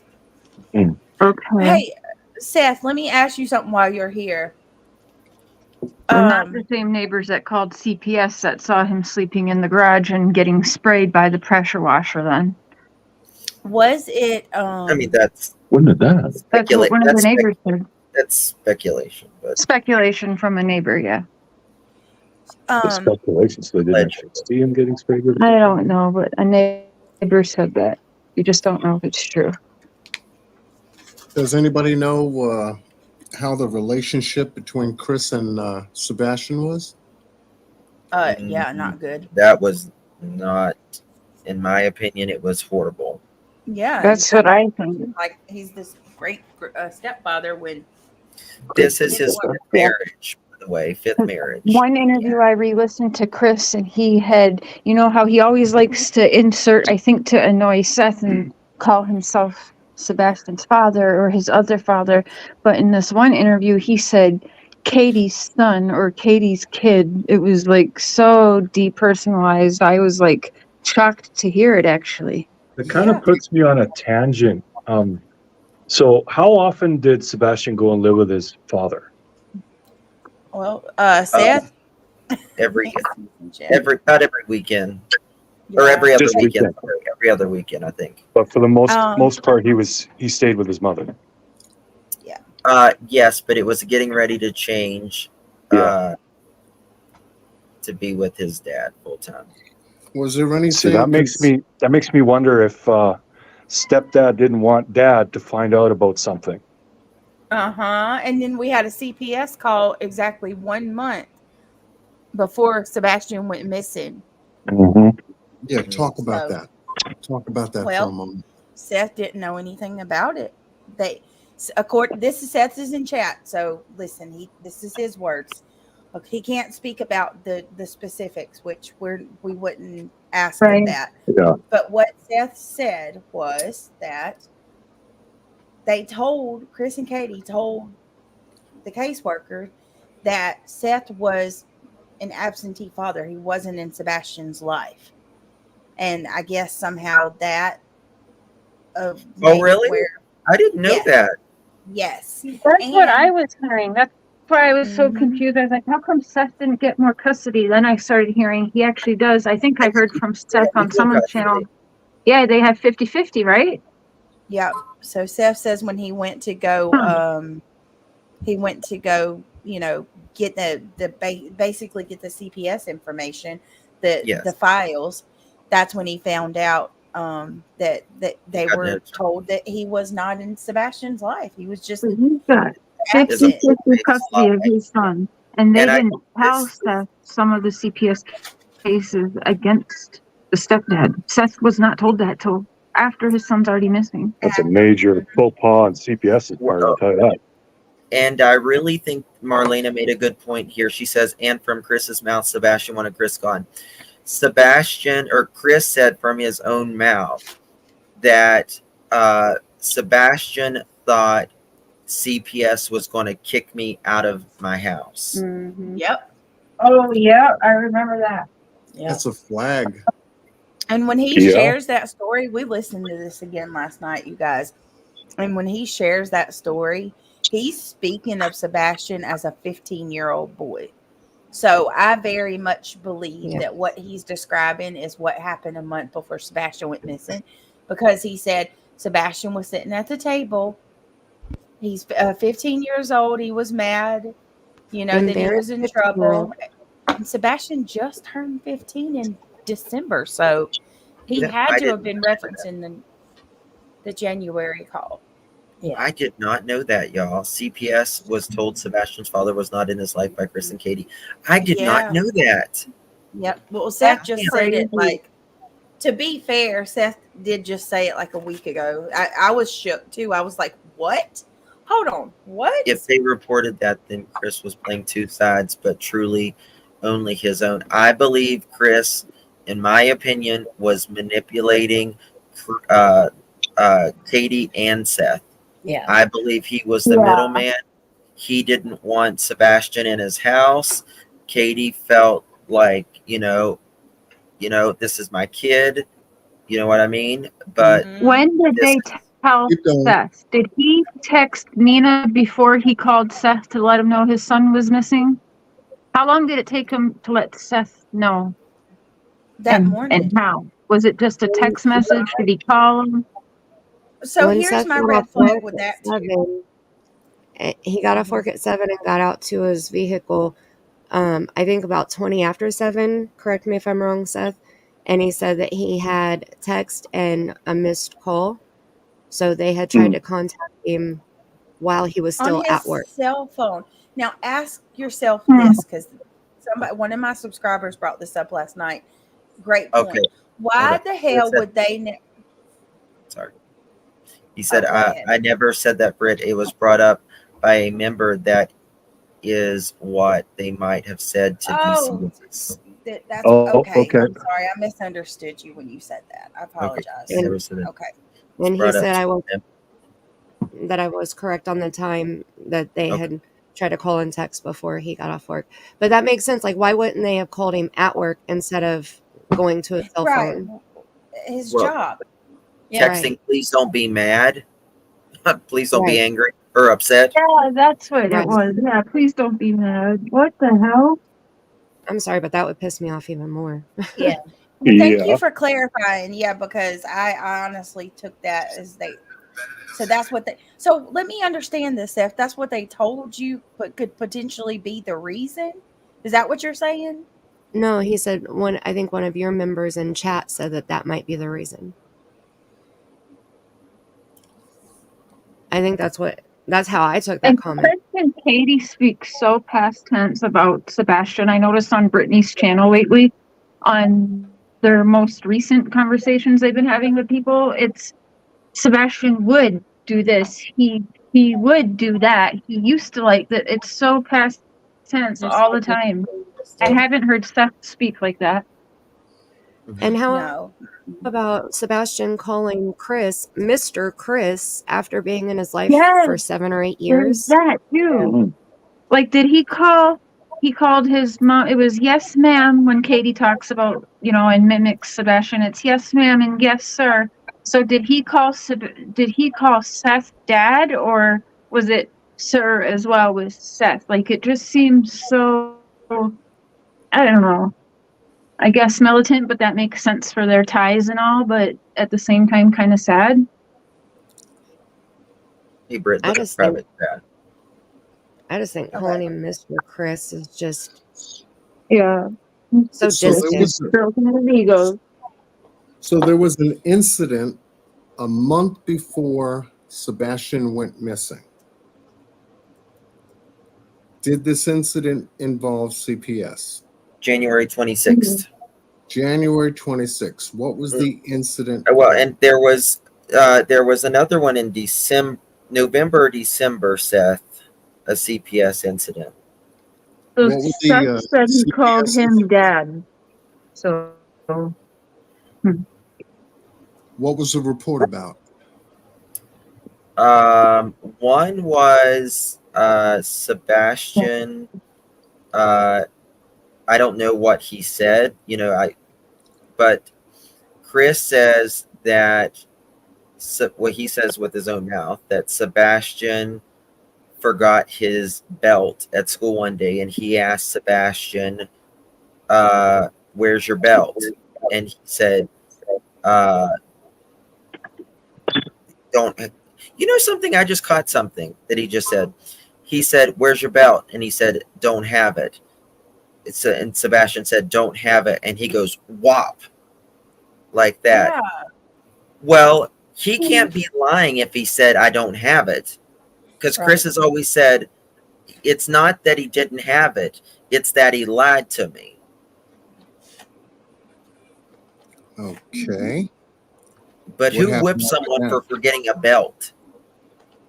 Especially a kid that's not yours. Yeah. Right. What happened after that?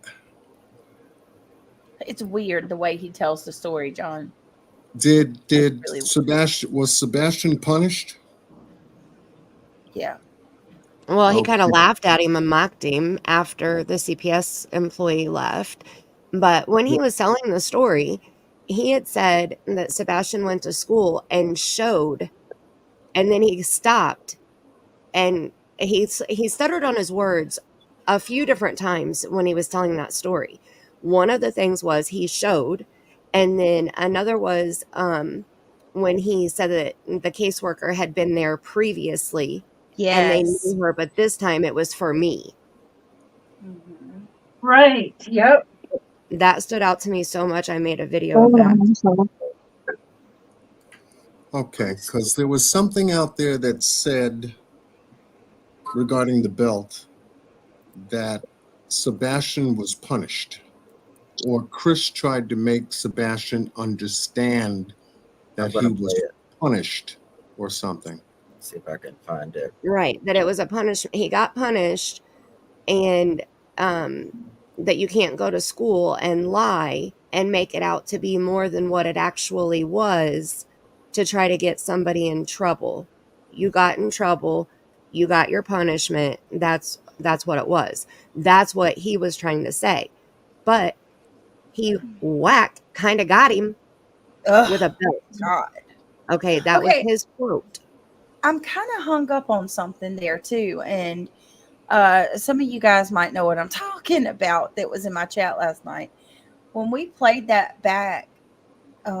He says that the CPS worker shows up at the house and he's like, "Hey, it's you again." You know, that's how he's like, "Hey," and he says the CPS worker says, "It's you again." Hold on. Yeah, that's when he realizes that he messed up, because he's like, you know, that's when, like Mandy said, he stumbles over his words and he's like, she was the same one from before for her. And he speaks like another time that it was Katie's case and this one was for him. But anyway, he says, the CPS worker says, hold on, don't say anything. Let me tell you what he said. And he says that the CPS worker tells him exactly what happened. And he says to the CPS worker, yep, that's what happened. But then goes on to say that the CPS worker then scolds Sebastian for lying and exaggerating the truth. You just said that the CPS worker told you exactly what happened. So how did Sebastian lie? I'm like very confused about that. Yeah. Mm-hmm. So how was Sebastian disciplined if he was on punishment? He didn't elaborate into that and say what else. I would think the spanking would suffice, and that would be the punishment, right? Right. If you take go something to, or take something away from him. But it's if you go to where it says the comment on the screen will say something about Sebastian, what he wore that night to dinner.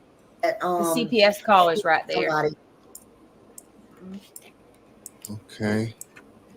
oh hey, she's hey. There it is. I That's already it. don't. That's it.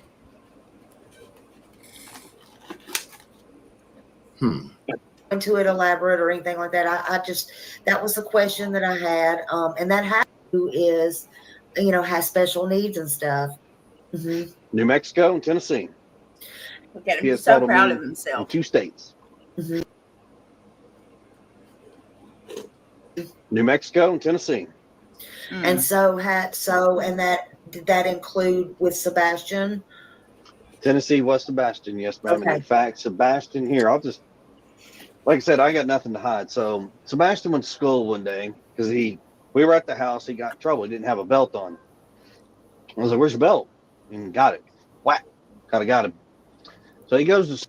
Okay, so I want to say something there. I just realized he said Sebastian lied to him, that he didn't that he didn't, his belt.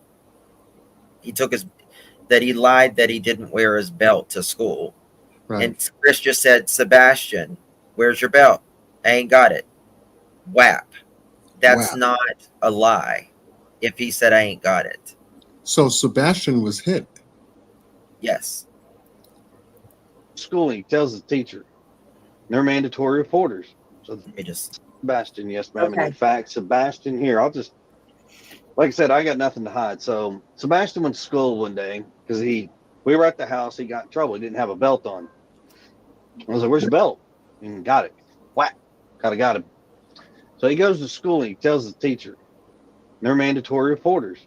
So the teacher reports it. Mhm. That afternoon, CPS shows up to the house while we're actually sitting down to eat dinner. Now, mind you, 15-year-old child, he's not real happy because he's in trouble, so he's being punished. 15-year-old child. First of all, you're kidding a 15-year-old child. Isn't the whipping the punishment, and he's still being punished?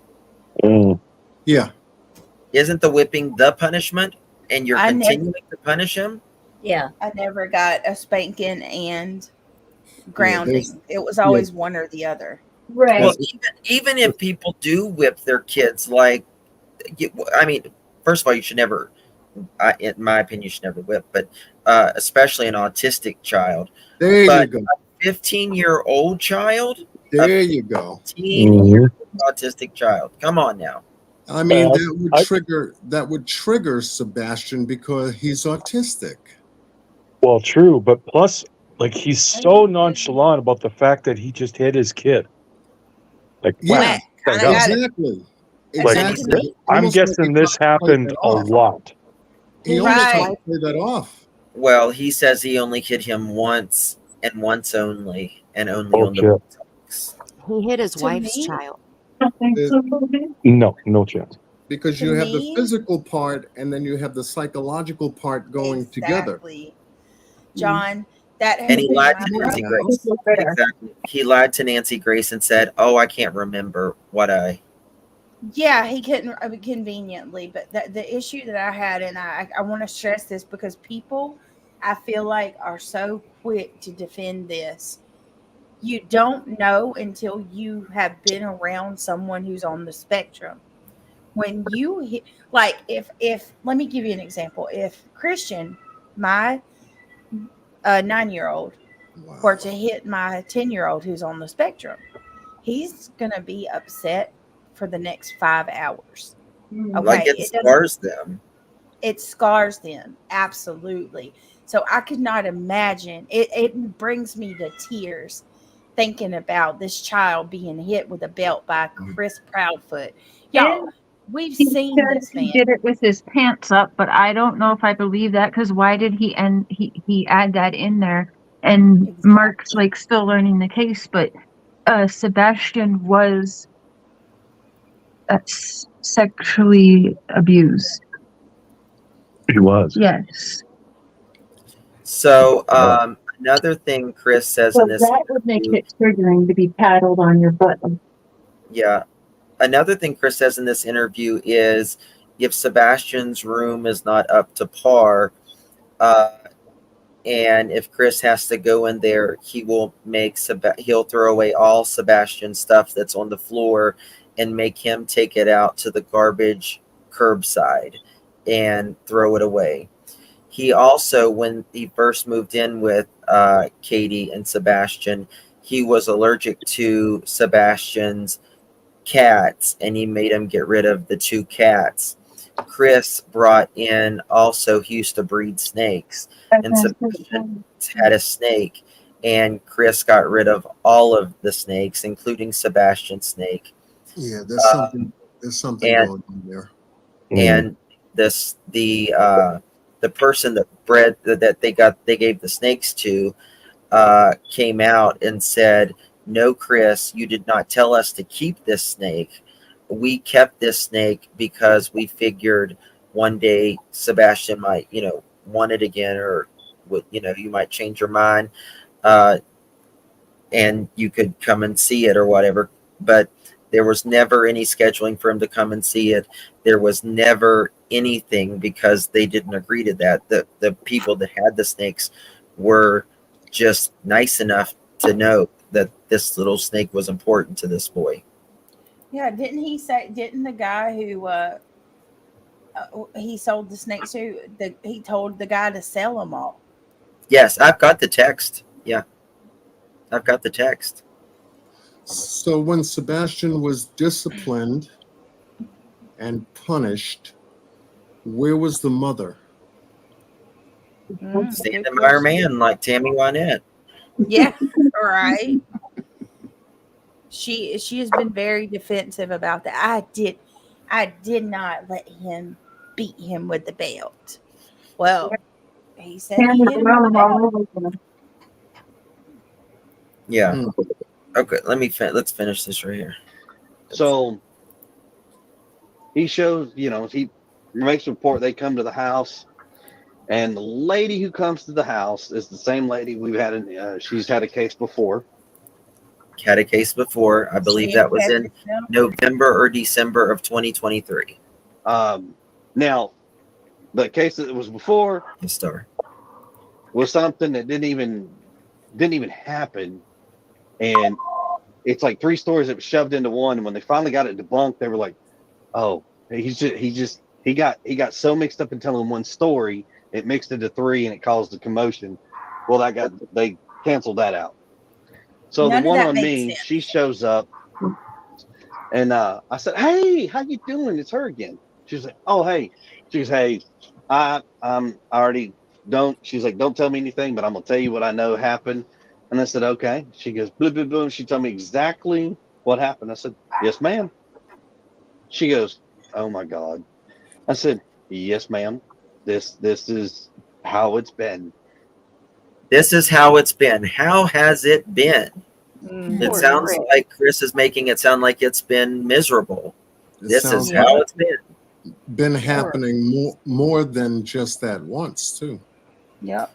This But is how- notice she said she told me exactly what had happened. So I'm sorry, I'm struggling with how Sebastian's a liar if she told exactly what happened. And he said, "Yes, ma'am." And then why does she baby him? Oh, I'm so sorry, Mr. Chris. I'm so sorry. Shame on you, Sebastian. That's just you shouldn't come to school and tell us the truth. Shame on you. And allegedly, this worker has been fired, but full transparency, we have no idea why she was fired. If she was fired, that is what I believe Seth has said, but I'm just going to say allegedly she's been fired. And to make it clear, we have no idea if she left the coffee pot on too long. We don't know why she was fired. So. And he's getting ready to say he showed and then correct himself. I think it's this part right here. Sebastian thought by telling on me, making it sound like I was so horrible. Oh, you cut out. You cut out just a minute. That I was going to get in trouble over something stupid. And I was like, "No, Sebastian, you got punished, man. You got punished." And he was like, but, and I was like, "You got punished." And the lady took him outside. She goes, "Sebastian, just because you get in trouble and you get punished, you need to understand when you go and you say things about people and you lie and you fabricate things and you make it sound worse than what it is, sir, you can get in trouble for that." I do not believe that. Yeah, me either. Well, what did she lecture him about when Chris just said out of his own mouth that everything she said Sebastian told her was exactly what happened? So what are you talking about? And what was the lie then? They do it away from the parents. They aren't supposed to speak to the child when the parent is within view or earshot or whatever because of intimidation reasons. So how does Chris know what the lady said to Sebastian? Exactly.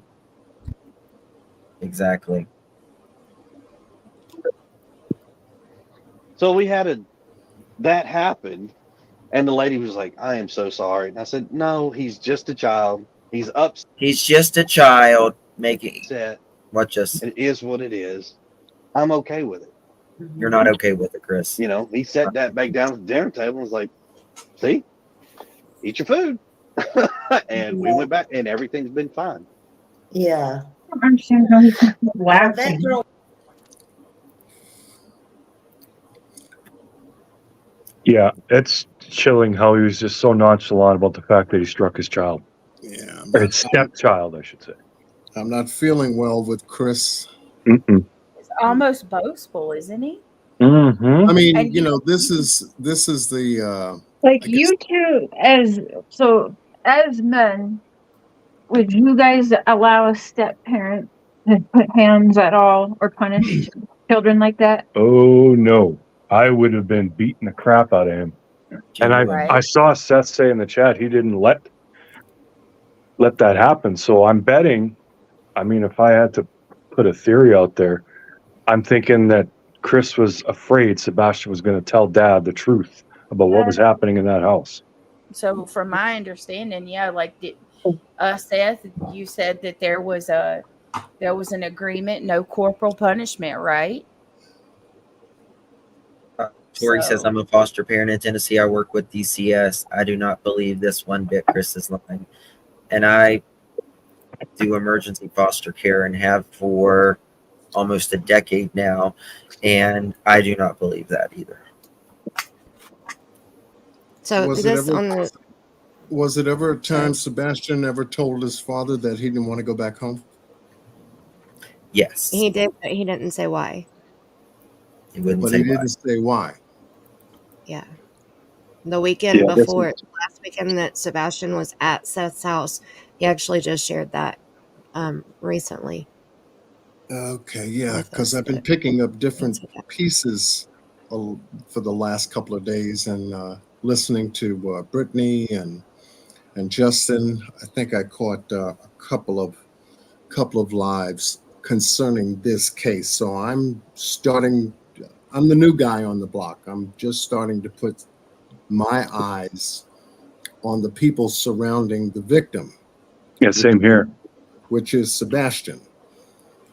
And it doesn't seem like I said, certain things I'm listening about Chris.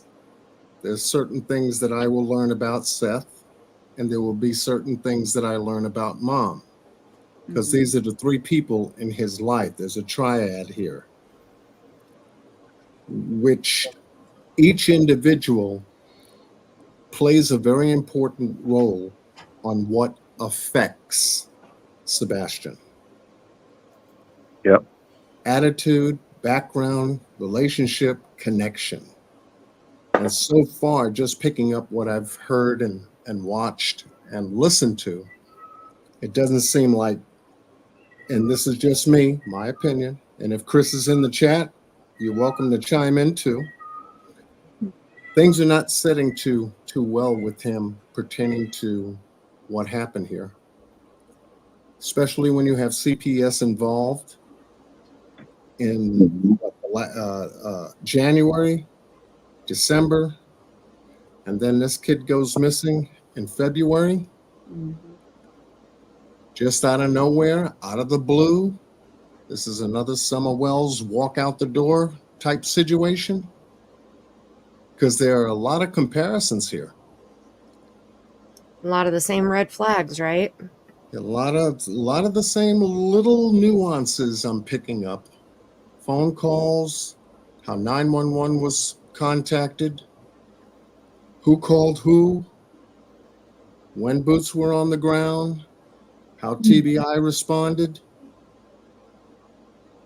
So I'm putting together just a little bit of a grid chart for myself to continue following the details, because the devil is in the details. Yeah. And it's in the interviews. And I think, Justin, you were playing an interview this afternoon that caught my eye when they were both sitting together, and I think it was done by Olivia. oh yeah, that's a very telling one. Absolutely. Yeah, because I juxtaposed, if you will, superimposed that interview along with Stephen Stearns and Jennifer Yes. Soder, Yes, John. and Yes. started to see some similar patterns and comparisons Yeah. in the interviews. Yep. And there's some body language in the interviews that Chris and Sebastian's mother did that began to catch my eye. Him coughing was more of a trigger. Yep. Maybe letting her know you're saying too much. Yes, With John. Mark, See, with Mark trying to learn this case, what would be, where should he be directed? Where would you guys direct him to watch first for interview wise? I'll send him a PDF file of every.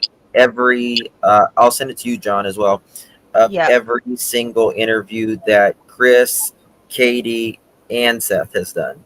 Oh, that'd be perfect. And you need to also go to appreciate Jessica Danielle, and Jessica Danielle did a really good job placing together the first 11 hours where she plays the dispatch audio.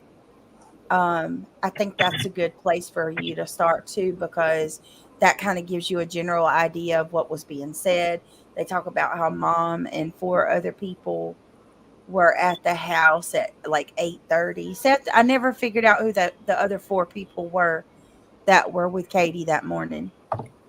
But yeah, there's a lot. John, I would love to analyze some of these interviews with you. Oh yeah, I would definitely, because that's what I picked up so far, and I've just been taking a look at this just this past week to try to get a handle on all of the coverage that you guys have been doing. Fantastic work to get this far, and to have interviews online. You've got transcripts from those interviews. And to get to see the body language, the nuance, the attitude, the character building profile, if you will, for a lot of us content creators that do this kind of work. John is just about at 10,000 subscribers, so we need to. Yeah, I'm almost there. I've been taking the slow boat to China. Growing my channel a little bit. I'm about 100, just about 140 away.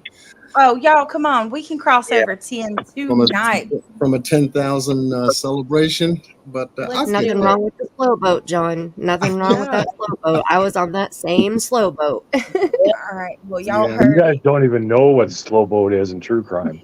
I was a biker channel for years, and I had no subs. Yeah. So, but I'm glad you're back, though, Mr. Scher. I think you need to get back into it. I'm gonna, because I'm just sick of the drama. It was just draining me, but this I can get into. There's a lot of us. Well, you're 6 away from 10,000 right now. Look at that! Oh, get out of here! Yes. Get out of here! Probably there now. Love the team. Love the team. Love the team. Oh, make sure you're sub to him.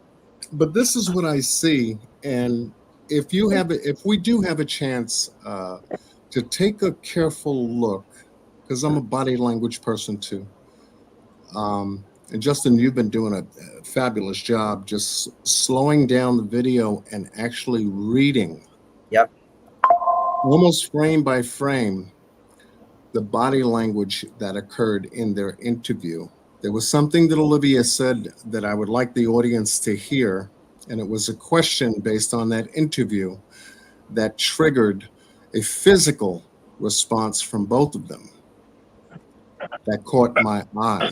So if we get a chance to play that interview, I can walk you through a couple of seconds of it as to what I saw happen. And this is what has captured my attention on this case. So thank you for inviting me to join you guys. Of course.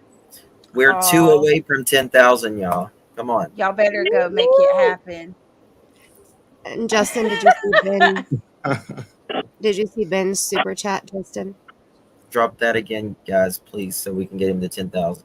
Well, I'm trying to join from both my channels, so that'll be two. Oh, goodness, Ben. Thank you so much, John. 100% CP manipulated KP. Grooming your spouse in order to justify horrible treatment is a thing. Sometimes it's just to make the groomer's life easier. God, that choked me up. Yes. Which heartbreaking, but was yeah. my ex did to me. Sometimes it is for far more nefarious reasons, patterns, and behaviors. Yes. Thank you That's so much. very Ben. important. It's Very very generous. important. Much love to you. Much love Yeah, to I'm you. so sorry, Ben, for what you've been through, buddy. But let me tell you, I'm not saying this because Ben donates. Ben has an incredible Perception. contribution, yes, Yeah. of all these cases. Ben actually guided me last night through our stream. I appreciate you, and you have a heart of gold, Ben. So I'm sorry for what you've been through, buddy.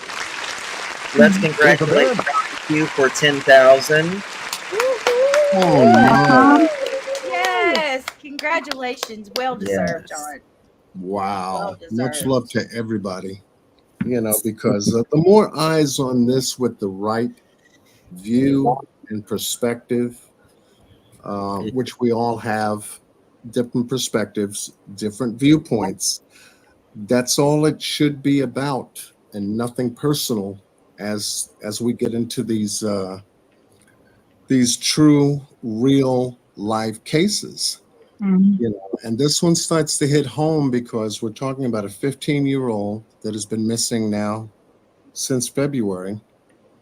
As 4 months have gone by, he has not been found. There's been no trace sightings. birthday. It seems like K9 has a dead end. They're back to square one, to a degree. We don't know how much more video they got from the neighborhood, who they talked to in the neighborhood, as it ties into what kind of relationships were witnessed between the family members, Chris, Yeah. Sebastian's mom, and Sebastian. What Sebastian actually reported to the school and what they may have informed law enforcement about. But when you start to tie this nice and tight, there's some small pieces that start to click into place. And as I said, my senses, there's something here about Chris, like I felt it with Stephen Stern. It's just something I can't. I'm too early in the game, but give me a little bit, because he's starting to show. He's starting to show. He's doing interviews. As he said, I'll talk to anybody as long as you respect me, and da da da da and da da da da. I'm cool. I have nothing to hide. Okay. John, I want to run something by you too. I don't know if I've played this quite a bit on my live. I'm actually greatly disturbed by this, but Chris actually called into a channel, and Justin, you heard this you were on panel with me. I think I know where you're going. So he calls into a channel and he pretends to be a new viewer. He says, I'm a new viewer. And he's talking about another creator. And he says, does this creator, she was in Tennessee at the time, out passing out flyers and just going down to help or whatever. But anyway, he says, does that creator know, or I'm sorry, he says, does that bitch know that it is legal to run over protesters in Tennessee? Wow. And then Well, he says some other horrible things. I think the thing is, what he said about what they remember about Nina, about running. Oh yeah. That over. Can we get a 1 in chat for John's voice? I mean, come on. Seriously? He's got a wonderful voice. He needs to be Someone doing actually voiceover. said that. Wow. Yes, John, you have to hear this. It's very disturbing. Very disturbing. So you have this this piece up here, which was from an anonymous source. This is they just didn't want their name out there. This was the snake that where Chris gave the snakes to. Yeah, see, the taking away of a personal item from a 15-year-old. 3 personal items, 3 2 cats and a snake. And Now, Sebastian loved cats more than anything in the world. And these are relationship things. These connected Sebastian to a different world in his own mind. Yes. And now he's taking these things out of his world. So how did Sebastian feel about that happening? That goes into play. You see, being whacked, a physical contact being made by the non-biological father. That goes into play. Him telling his biological father, Seth, that he didn't want to go back to the house. That is a psychological aspect of it. So you can actually start to see the components of the interviews, conversations, and the evidence that we have giving us a good profile as to who Chris is. And I'm sure he's listening to this live. He certainly is. Taking things away are a power move, a dick move, but a power move. And that's exactly How soon of the snake being given away and Sebastian disappearing, how far apart were those two?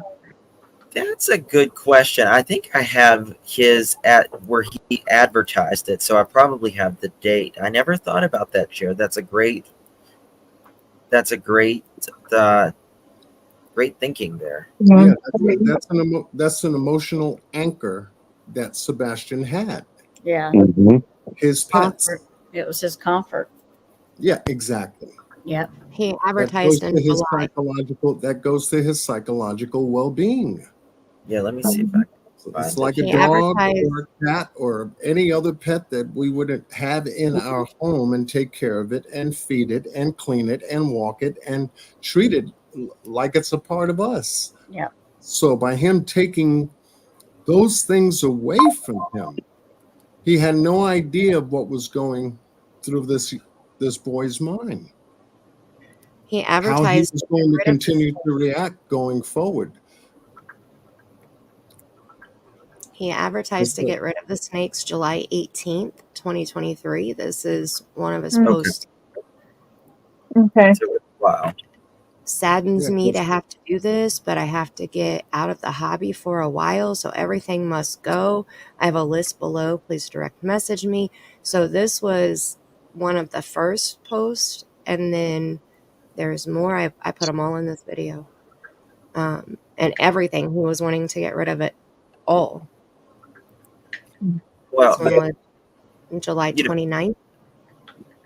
Most people don't get rid of animals and get another one, get rid of animals and get another one. Right. Yeah. I've got 2 pictures of dogs that they have gotten rid of since, they've only been together, 6 or 7 years. And they have 2 Morkies, and then they had 2 other dogs that they no longer have. And this one was August 10th. August 10th of what year? Yeah, and I forgot to mention that, Marlena. He took away the 2 cats, the snake, and he just got his daughter a dog. You got to be kidding me. That's so it was all in 2023. I said this the other day, y'all. It's as if anything that Sebastian loves, he took from him. That's what I said. I was when I realized he got another dog, I was like, "Are you kidding me?" Because he said he went to the airport and got it, and I was like, "You took everything that this baby liked." Yeah, that's an important detail. That's a heavy detail in this case. It's a pretty clear picture if you ask me. Right? I think so too, Mr. Cher. It seems pretty cut and dry to me, but I can't. I think we need to. I'm sure that Cher's warned you and John sees, but as with Summer Wells, y'all, there is a lot of controversy around this case. It's the Wells 5.0. Oh yeah, there's always all kinds of different moving parts. If Seth's still in here, I'd like to know if he thought that Katie was kind of manipulative, or if she would be more of the submissive one in that relationship. That's a great question. That's a really good I question. think he's comes in and out. So I don't There think is one comment. I don't know if this will help answer that question. There's one comment that Chris made during Smiley's interview that's always stuck with me. And he says that it's when he's talking about making Sebastian take all of his stuff to the tr- the trash or whatever. He says when he tried to get to go in there and clean Sebastian's room and throw all of his things away, Katie had stopped him the first time, talked him out of it. He says when I think Smiley says, "Is Sebastian a burden to either one of you?" And he says, "No." Mhm. He says, "When you get on the same track and align with your spouse, it's a beautiful thing." And he was talking about as far as disciplining Sebastian and being on the same page. And that made my heart sink to my stomach when I heard him say that. Yeah. because wow. they were never on the same track. I think it was Chris's track the entire time. Yep. And I'll be honest with you. I think Seth and Katie kind of tuckered to Chris. Sorry if you're in here, Seth, but that's the way I feel, to be quite honest with you. And I think it was just to keep the peace. Yeah. This, this. So how long has Seth and Katie not been together? Good question. I was 7 wondering. years. 7 years. Okay. I think it was, in my opinion, they were fooling around while she was married to Seth. I agree with that. I agree. I think Seth would say the same thing. Okay, so if we go backwards into time, which I normally do, and we take Sebastian's 15, just had a 15th birthday when? When is December 7th. December. Okay, okay, just a recent birthday. Just remember Pearl Harbor. That's how you can keep up with Sebastian's birthday. Okay, then go 8 years back. Brings us to where? 7, 8 years old?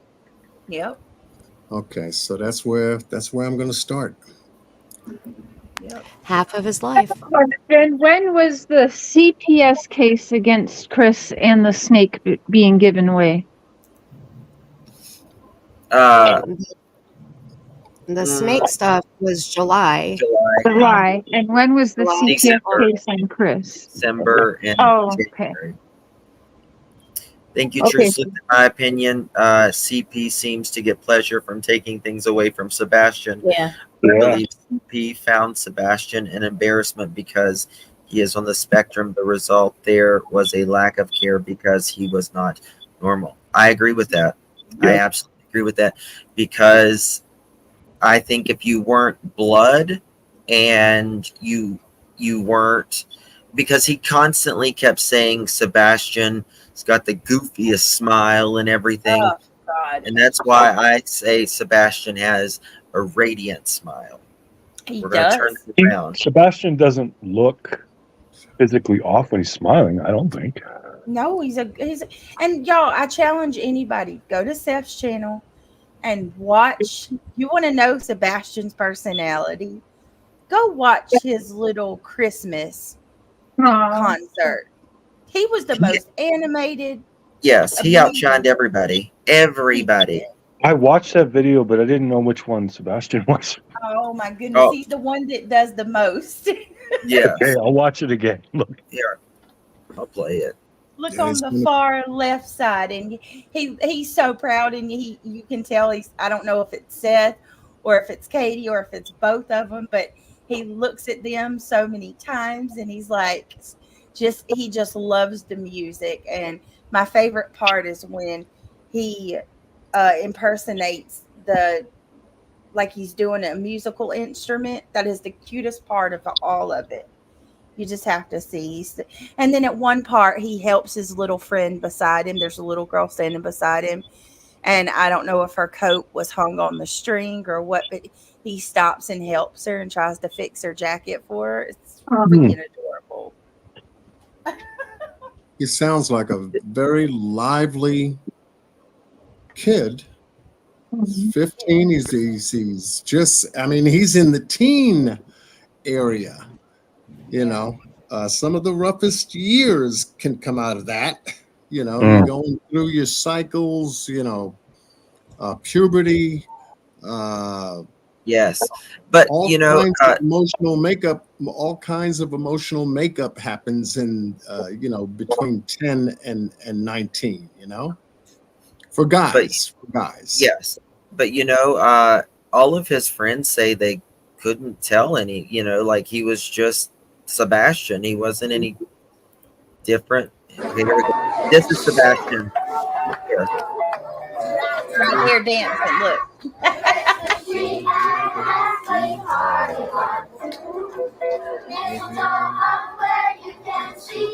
Look at him dancing.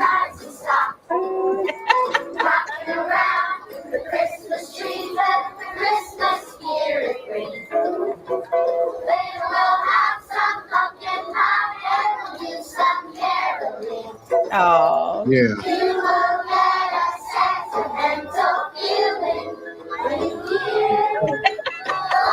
So that's him on the right next to the girl? To the far.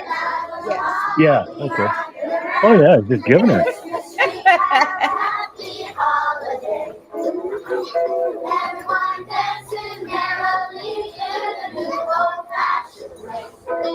Where my mouse is. Look, that's my favorite part. Look at that. Yes. How cute is that? Look at the rest of them. They're not doing it. None of them. He's the only one doing it. It's perfect. He loves it.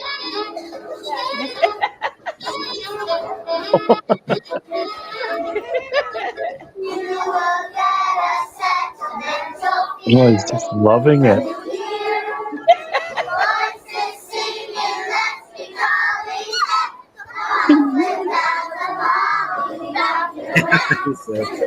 I love it.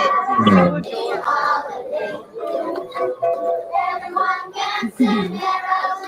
Exactly, Seth, he is.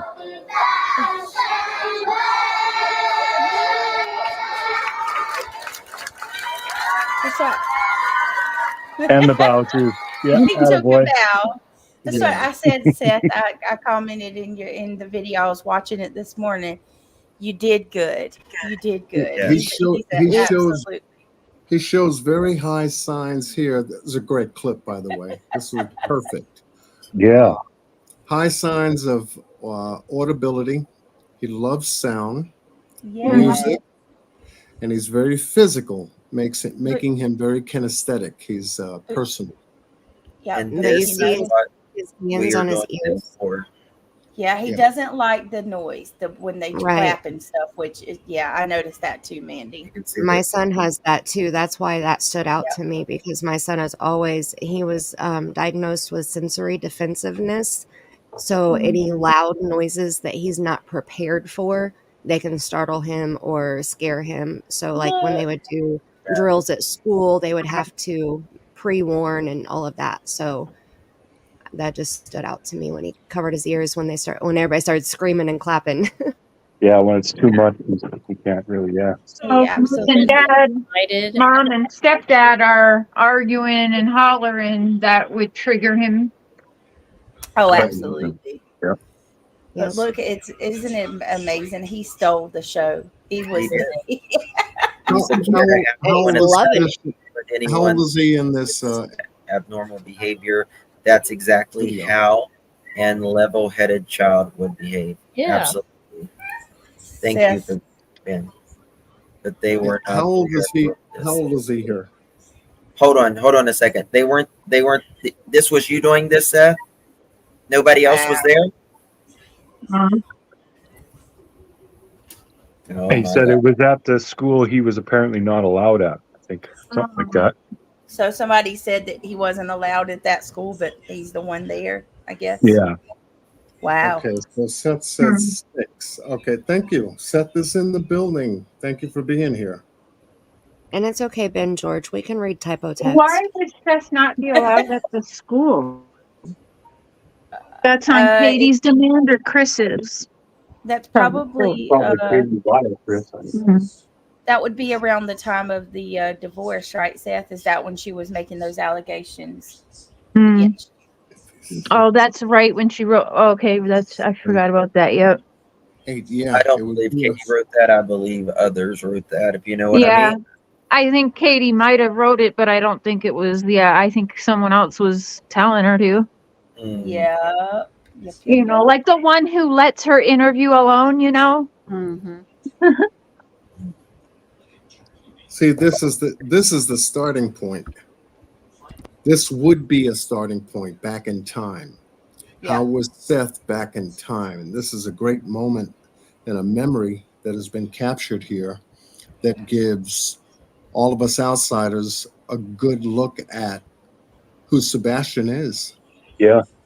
You know, and this helps because it's a detail here, you know, to see how lively Sebastian is, how compared to the other children, he's very connected with his environment. Well, you know, Seth has been here for his son since day one. He Day has one. answered questions. He has looked. He has searched. He has begged. This is his only son, y'all. This is his only son. And we have to find this boy. Yeah. Well, we're gonna do everything we can. That's for sure. Are the is Katie and Chris doing searches? Are they out in front of this? They Hey, haven't Uncle Taco. nothing. Not a damn thing, in my I opinion. haven't seen Sorry. them. People say, well, you don't know if they're searching. Well, I haven't seen a photo in 4 months. I'll just say that. Yep. And I would like to say, just a reminder, those allegations that Katie made in those court documents were just allegations. They were not factual. Just because it's a court document does not mean it is factual information. It was the allegation made during the divorce and custody battle between Katie and Seth, and the judge awarded joint custody after those allegations were made. So though you cannot compare what was said by Katie in those documents to Chris kind of got him with a belt. Chris admitted to whacking him with a belt. You can file anything. You can file anything. You can file, Pizza Hut and file it. It's just a record. Right. That's all it is. You can file anything. And the court's going to grant it because they're not going because they don't want to be at risk for something to happen. It's They're going to just grant it it's to just you. recording. It's just recording. Right. It's just to show you that you have recorded this. You know, you like ham sandwiches. File it. I go for it. They'll let. But they put in a temporary protective order, and it was not granted any further than that. When allegations were made during that type of situation, and one person asked for a protective order against the other, it is granted until they go to court and all of the evidence is presented to the judge. Then the judge makes the decision. Are we going to do a lifetime protection order? Are we going to do a like a permanent protection order for 6 months or a year and then revisit the situation in a year. There was none of that. The temporary was the only thing, if that would have been issued at that time. There were no other restraining orders beyond that. So that, again, tells me that those allegations were unfounded and false, in my opinion. I agree. I agree. Agree. I agree. So there was a court order. Okay, so that means that they must have definitely worked out visitation, child support, things of that nature as well. Yes, Everything and was 50-50. I would actually like to point that out too for the people that are saying that Seth is this horrible monster. Katie and Seth went through mediation and did everything without courts. So they agreed to 50-50. They agreed to no child support. They just did it together. So you can't be too terrible of a monster, or she would have had the courts handle all of that and he wouldn't have much of anything of Sebastian as far as custody is concerned. You would think with the way it sounds like on those papers that was recorded, that you wouldn't be able to do with someone like that. But so they probably went through mediation. And remember, in the first interviews, Chris and Katie were, saying, well, Sebastian isn't in any extracurricular activities, but if he was, his daddy would be right there in the front row. Yes. They have spoke him up. And let's talk about the friend that come out that was Katie's friend from the Navy. She said Katie wanted her to testify on behalf of her against Seth, and as Katie's friend, she refused to do it because she said both of them were good parents. So that's Katie's friend. You know what I mean? Like it just that says a lot. Yes, and like I said, this stuff, like, of course, Seth, I see Seth right now as, like I've said, grasping at every straw. It doesn't matter how big, how long, how short, it doesn't matter. He's grasping. He wants his son home. And so it's good to see that. Rather, the Wells didn't do a damn thing. So, I mean, it's good he's doing that at least, Still haven't done anything. But I don't see the same from the Proudfoot home, though, No, we don't see them at all unless somebody sees them out in public and takes a picture of them and, then they're victims because they're being stalked. Whatever. No, Seth has been out here. He has gotten on channels. He's gotten on panels. He's said some things that, I Can you guys describe to Mark about what his stepdad and mom have been doing to people in the area? Oh. Well, they followed JLR, they followed Dolly, they followed Betty. And now that, listen, like I said, Bullhorn Betty and I, we have went round and round at times, right? But I'm always going to do what I think is right and what is, and the only thing, in my opinion, she was doing was putting up signs. She spent 12 hours. She did a video on all the signs. She put them literally on every single pole in the area, and she did a video. It took her 12 hours. They are pulling them down right now. They're pulling down missing child posters. From my understanding. But the stepdad said that this is going to be a case that we all talk about for years to come. And that was day 7. That was day 7. Day 7. How the hell could you say that on day 7 of Sebastian missing? This is a case to be studied. And he's been, just like Jody Sue mingled around us during the Watts days, so did stepdad, by the way. He brought up the Chris Watts stuff. Good point, Emma Rising. You don't look for something that isn't missing. You don't need to look for something if you know where it is. And that's the only way I can think of that is the reason you don't look for something. That's my opinion. Yeah, that's just like the wells. And whenever they're on a live, are they ever talking about like things that could possibly help lead to their child? No, it's all about how they're victims. Yeah. Yeah, I agree. The, what I think I covered, I haven't covered Sebastian's case on my channel yet. However, there was, I don't know if it was a video I saw or an article. There was a search or searching that was performed for Sebastian in regards to a landfill. And this is the hard part for me, because when I see law enforcement start going into areas that is not a rescue, but more about recovery, they start looking in places like this. Yeah. And there seem to have been a number of water areas like ponds or creeks that were involved in the last recent searches. And so it's telling us also that police are covering all of the bases, so to speak.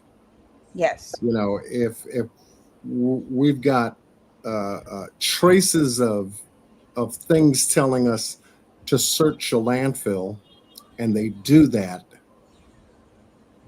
or a pond, and they're drained upon just to make sure that there was nothing in it, and they've got more waterways or waterworks, I'd like to call it, in the area that they will be looking into or have looked into or need better equipment to look into, Yes. then there's a work in progress still, you know, but it all points to a recovery more so than a rescue.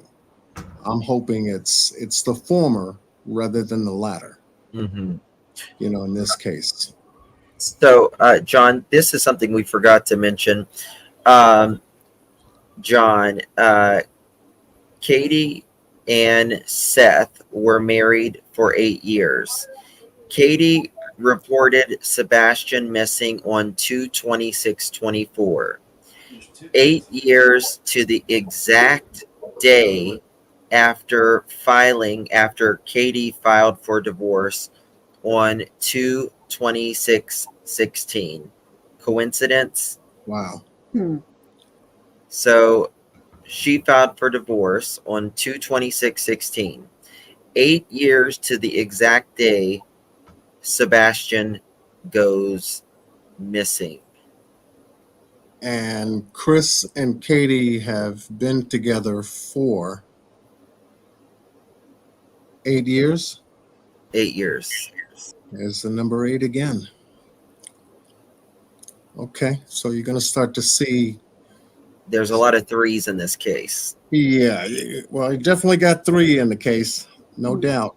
But there's something in that 8 years that leads up to Sebastian going missing. It's a lot of time to build from that, from this photograph, from this video, up until Sebastian goes missing.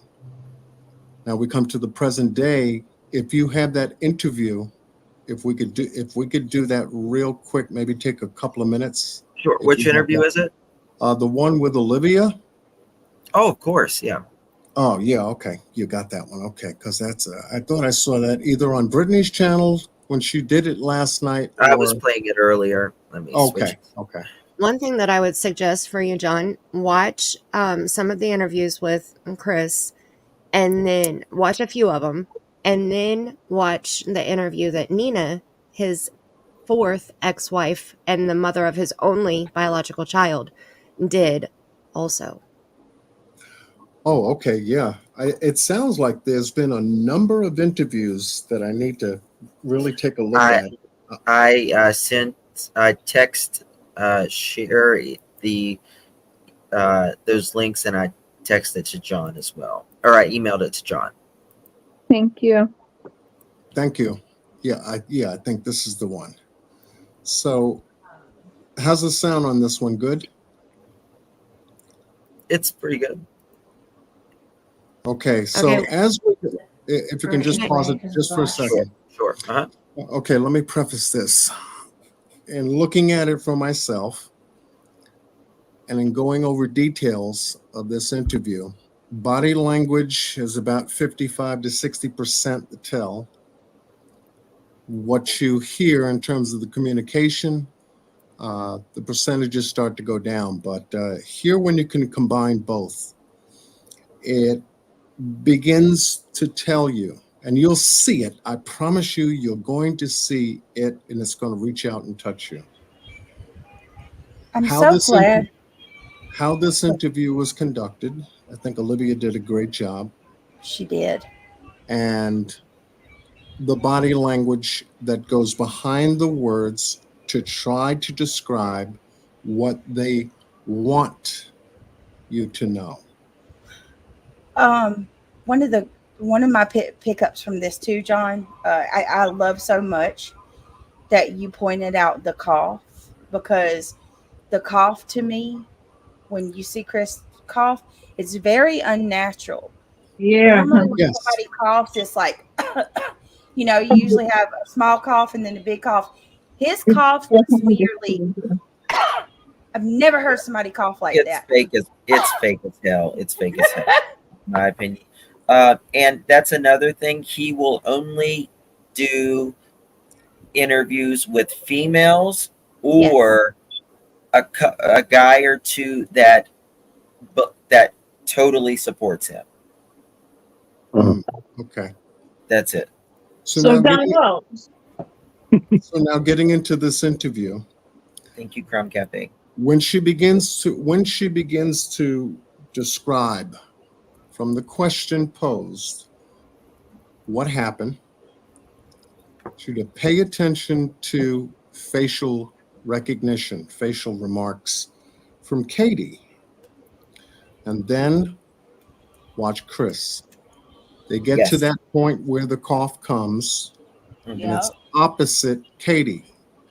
It's a full body signal away from her, giving you an indication. Now, this is to me now, when I first saw it, as it gave her a signal to say, you're saying too much. Don't go too far.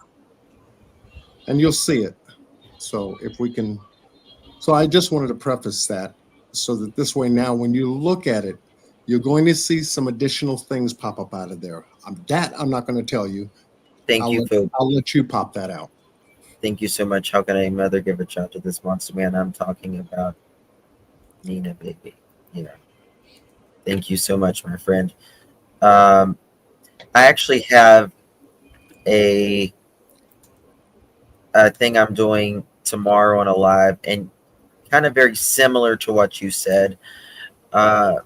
You'll have to see it. It'll be very interesting. Okay, we go. Snacks, because he's 15. Snacks. Because snacks. We went to the bowling alley. Snacks. And then from there we went to dinner. Yes. Tiffany, Came home. He took out the trash because that's his chore. He takes the can to the end of the driveway. Can you pause it? Can you pause it? Told him to go to bed. Okay, as Katie's describing the day, she is extracting this information from a point of feeling. This is all coming out of feeling. This is how I felt the day went. Yep. Okay. Chris, on the other hand, has got his head up and he's looking opposite the interviewer. He's not looking directly at Katie. He's not looking at the interviewer, but he's seeing that day get played out in a different way. So I just thought I'd throw a hint. Continue.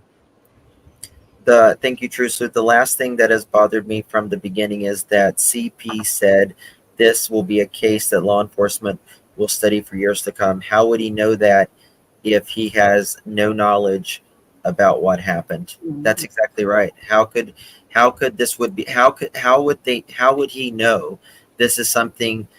And only 7 days in, he said this, by the way. How would he know that this will be something they study for years? Yes. Or how another thing that nags my soul about this is while she retells the story of that day, the events of that day, John, if you notice, she'll look over to Chris for Yes. like validation. Why are you validating what she did that day when you weren't here? All right, Brittany, you're picking it out. You're pulling it out. Yeah, Good catch. That's it. It's part of watch it. him. He'll look up, and when you kind of look up, like you're looking up into your head to recall something. Correct. He's going to do that, and then he's going to nod. Ben George, thank you so much. So that's his chore, to take out trash. Does Chris enforce chores like he does wearing belts? Probably. I think Oh, Chris totally. enforces everything on everyone in that house till they're all freaking miserable. My opinion. Okay, here we go. Okay. Thank you for that. He's come out of his room where he was playing, and he said, "All right, good night, Mama. Good night, puppies. Love you." And went to bed. He was doing something in his room because about an hour later I heard some noise, and I was like, "I don't care what you're doing in there, but go to sleep." Hold on. I didn't start at the beginning, and that's where they did the eye roll thingy. In today's I video, believe I like to be dirty. all story. I believe this is the very first time she ever mentions the audio. I mean the Fun sound. fact, I made breakfast that morning. No, it's not. We had a good time. We were laughing. We were joking. Or maybe it is. I don't know. He talked to family on the phone during breakfast to brag. We went and picked up our niece. I got a call. See that? And Watch. our niece. He looks up to remember. He looks up to remember. It's a visual. Our niece. He is supposed to be 3.5 hours away at this point. You were at work. What are you doing? I would never look to Craig if he wasn't there. Yeah. We went and picked up our niece. I got a call. Yesterday.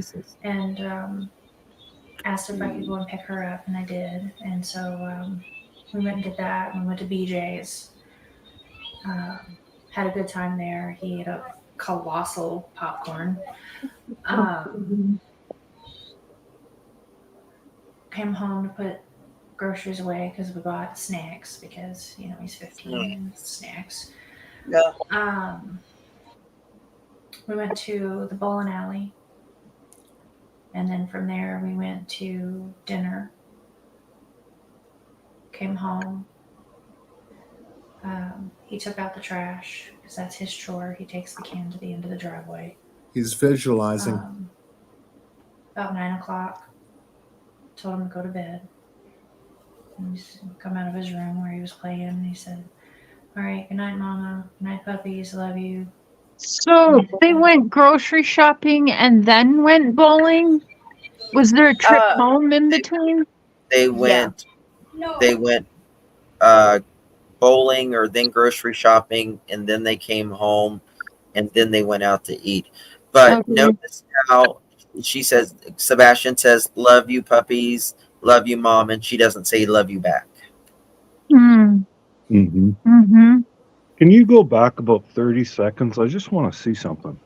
And why would she even share that information? That feels like that's a bit, you know what I mean? Like, I told him to go to bed, and he says, "Love you, Mama. Love you, puppies." That you're being very vague, but then you're being like, you're giving us details that aren't necessary at the same time. That's why I'm thinking that didn't happen. That's another good point, Brittany. 15 and snacks. We went to the bowling alley, and then from there we went to dinner. Came home. He took out the trash because that's his chore. He takes the can to the end of the driveway. Because that's his chore. Takes the can to the driveway. About 9 o'clock. Told him to go to bed. And he's come out of his room where he was playing, and he said, "All right, good night, Mama. Good night, puppies. Love you." And went to bed. As soon as she said 9 o'clock, he started like moving, fidgeting. All right, a lot. Mark. There you go. There you go. You got Wow. it, Mark. You got I it. didn't even pick up on that. Yeah, you got it, Mark. You're starting to see things About 9 now. o'clock. Mhm. Told him to Wow. go to bed. He is. See what he's doing with his hands? Playing. You can see the restlessness His in him. arms? I will say All too, right, there's good there's some discrepancies with the times. We've had different times being told. We've heard that she let him stay up a little later. We've heard this one with 9 o'clock. There's about 3 different times that I can remember that have been told so far. And didn't Steven Stearns say that Maddie's last words when she got out the car were, "I love you"? Mm-hmm. Yeah. Yep. And she just said, he said, "Love you, puppies, and love you." Yep. Just saying. Red Night, flags. Mama. Night, puppies. Love you. And went to bed. He was doing something in his room because about an hour later I heard some noise and I was like, I don't care. Okay, I heard some noise. So this was he did, but it was not. It was noise. He said, "I just heard a noise." Then later on, John, it's very important because I hear a thud. She changes it to a thud. Now, the first story that she gave the neighbor, right after, like literally right after the police were called, like she was taking her kids to school, she said, "I heard a noise," but she was walking back to her bedroom. And this was, I forget what time it was, but she said, "I heard some noise and I yelled back, are you okay?" And then she says, Sebastian said, "Yeah, Mom, I'm fine. Go to bed." Now she completely changes this out to the public, the story to the public. Mm-hmm. And then it continues to change even through the public. When it's the truth, it doesn't change. Exactly. It doesn't You change. got a physical motion here of touching over the eyebrow. Yeah. Once she said noise, mm-hmm. that was a physical trigger point for him. Yes. Watch again. He was doing something in his room because about an hour later I heard some noise and I was like, I don't care what you're doing in there, but go Almost on cue. to sleep. And about midnight I got up and I went to bed. And 6 o'clock I went to wake him up for school Monday morning. And that's when he wasn't here. What was going through your mind at that point? Like, what were the feelings that you were feeling? To censor myself. Holy freaking crap, this can't be happening. Where is my Into kid? another realm. Now listen to that. Are you going to censor yourself? What were the feelings that you were feeling? To censor myself. Holy freaking crap, this can't be happening. Where is my kid? Choice words were used. Like, where the F is he? I had looked through the house for him because it was typical for him to get up and come and rummage for snacks and things like that. And he likes to dip behind the, walls and watch, and then he comes out after I come back and he likes to scare me. But after I looked, and I mean, mind you, all of this took place in like 1 minute flat. Watch her hand movements. I didn't see him in his room. I looked all over. I ran through the whole house. I looked out all the doors and windows, and I was like hollering his name. And I picked up the phone and I called my husband, and I said, I can't find him. And he said, what do you mean? I said, he's not in this effing house.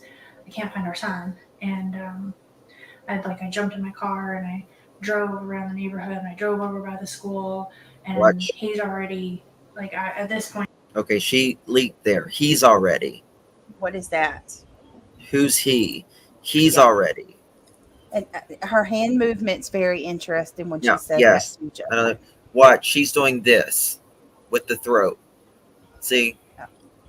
He's already like cutting the neck. Like the when you're telling somebody, quit. Don't say it. Yeah. Yeah.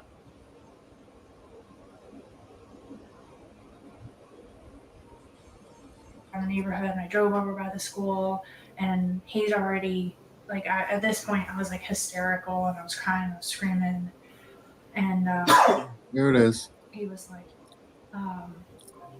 Bam. three-wayed. He three-wayed law enforcement, and was telling them like, our son is missing and we don't know what's going on, and he was like, go back to the house, they're on their way. And I drove back to the house, and 20 days later we found him. Yeah, I can't even imagine how stressful that is. And also, like when we were driving up here, like this neighborhood is so pretty and nice. And do you think, has he ever like walked away before, or like has that ever happened? It's just no, first time. He's not a child that wanders. He's not one that is. He doesn't have a history of being an eloper, which is common. And I have friends with children on the spectrum who do struggle with elopement with their children. But no, Sebastian, that's one thing. It's always been a blessing. He's not been an eloper or a runner. So, Chris, oh my goodness. I want to know, I want to ask this question really quickly while I'm on panel with all of you. This may be something small that I've picked up on, but depending on who Katie interviews with, and I've showed a comparison, her accent and her voice changes completely. If you go listen to Katie on Dutch's interview, she is almost deep Southern, more Southern than I am. Oh yeah, her voice changes. Mm-hmm. Yes, her voice does change. And then sometimes she, like when she says, "And I can't find him." Yeah. Say it like that. She'll be like, "I can't find him." And then other times she's like real, like wailing, He's not in the house. Yeah. It's very weird how she changes her voice. She also mentions the fact that as she's allegedly looking for Sebastian in the house, she tells Chris on the phone when they talk, she can't effing find him. Mm-hmm. So to me, she was upset, not worried, but upset, which gives me the impression that this doesn't just happen just once. That she was annoyed again. Oh, now he's missing again. Mm-hmm. This thing is being played out again. He's playing games with me again. This is not the time. She looked for how many minutes before she called Chris? Well, she says she wakes up at 6, and the phone call is at 6:03. So 3 minutes max. She says 1 minute, but she says 1 minute flat. She said all of this took place in 1 minute flat. Right. There you go. That's like Candace's 3 minutes with Grandma's knee brace. Mm-hmm. But later, Katie said 3 minutes because there's 3 minutes, a 3-way call, a 3-hour call, 3 hours away. There's all these threes that are in this case, and the deception detective called that number 3 out. He said that it is a go-to number when somebody's not being honest. Great point. He also, I'd like to add really quickly, that Seth Rogers has exhibited all of the signs of a grieving parent. Yep.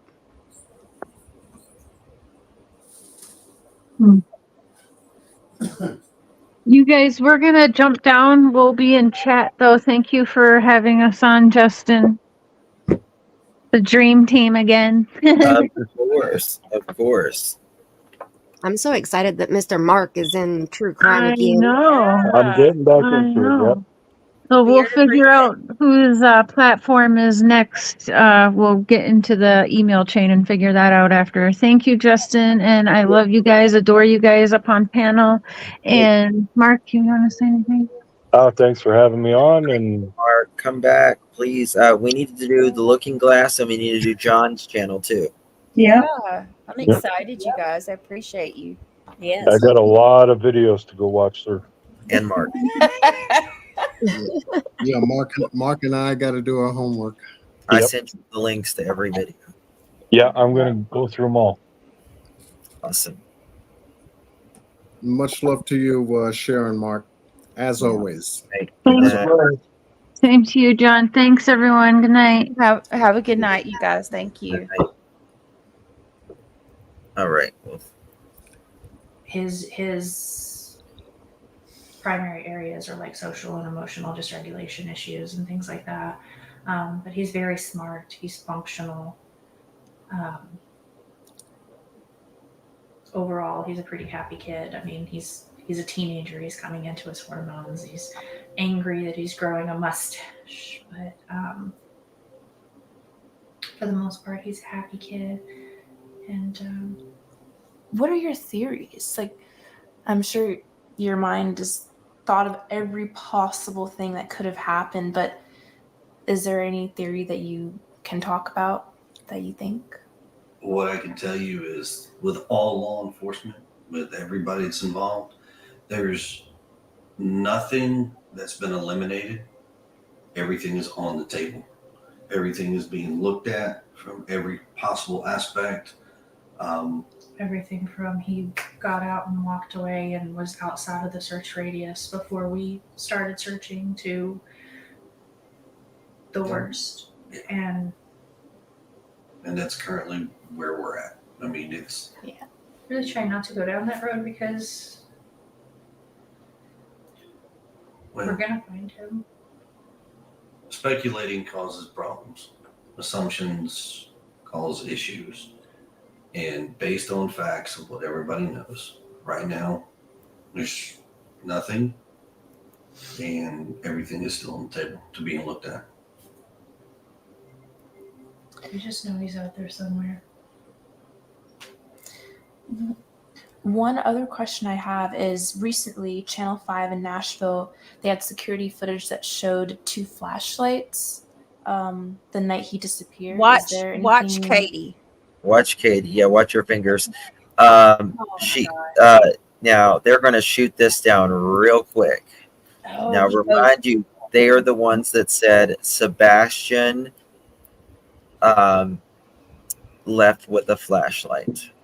And also, just real quick, correct me if I'm wrong. I tried to verify this, but at this point in time, law enforcement had not addressed that flashlight video at all. But he goes on to say that, just listen to what he says. It's crazy. That you think about this video, or? Sure. So there's a lot of speculations about that video that are floating on the internet. Okay, and that is exactly what it Okay, look at Katie's posture. is. It's speculations. Now, what it can give you an official statement on is TBI Newslink has released a statement from law enforcement, between local law enforcement, state law enforcement, some federal law enforcement, and they have analyzed that video so many times over that everything that everybody is trying to assume is a flashlight, I hate to say this, it's not. As much as we would love it to be one, it's not. I'm not going to go into details as far as where that video is shot from, but I can tell you, as the parents, we have seen the video firsthand from law enforcement. We know exactly where it was taken from, and nothing that is being assumed right now is actually true about that video, unfortunately. And anything about any other videos or anything like that, please refer to the TBI news link that they have out there, the updated Amber Alert stuff, and it will give you the most up-to-date information that all law enforcement has, and they will give you current as far as what's what and how they're looking at things. And if there's any new video, forward it to them. Please. He turned two shades of security red. footage is really. She turned pale white. Mm-hmm. I thought I saw something. I checked it out. Still a bit sus, though. Maybe later. No need to read this chat. Just okay. I always feel bad if I don't read it, though. Me too. Or thank him. Thank you. Any thoughts, John? Mandy? For him to have jumped on to the law enforcement piece to try to, I guess, get some kind of control. I feel there's a manipulation here for people not to speculate. Law enforcement's doing everything from the state to the federal agencies to local law enforcement. They seem to be right on top of everything. So They all put out statements. I don't know what he's talking about. He says, I've got an official statement. Well, but he also says that they are cleared and that there is no indication of wrongdoing across the board. He'll say it here in a second. But I want to go back. Philip Prout says, he says flashlights plural, then one singular. Let's go back and I want to listen to that because I never noticed that.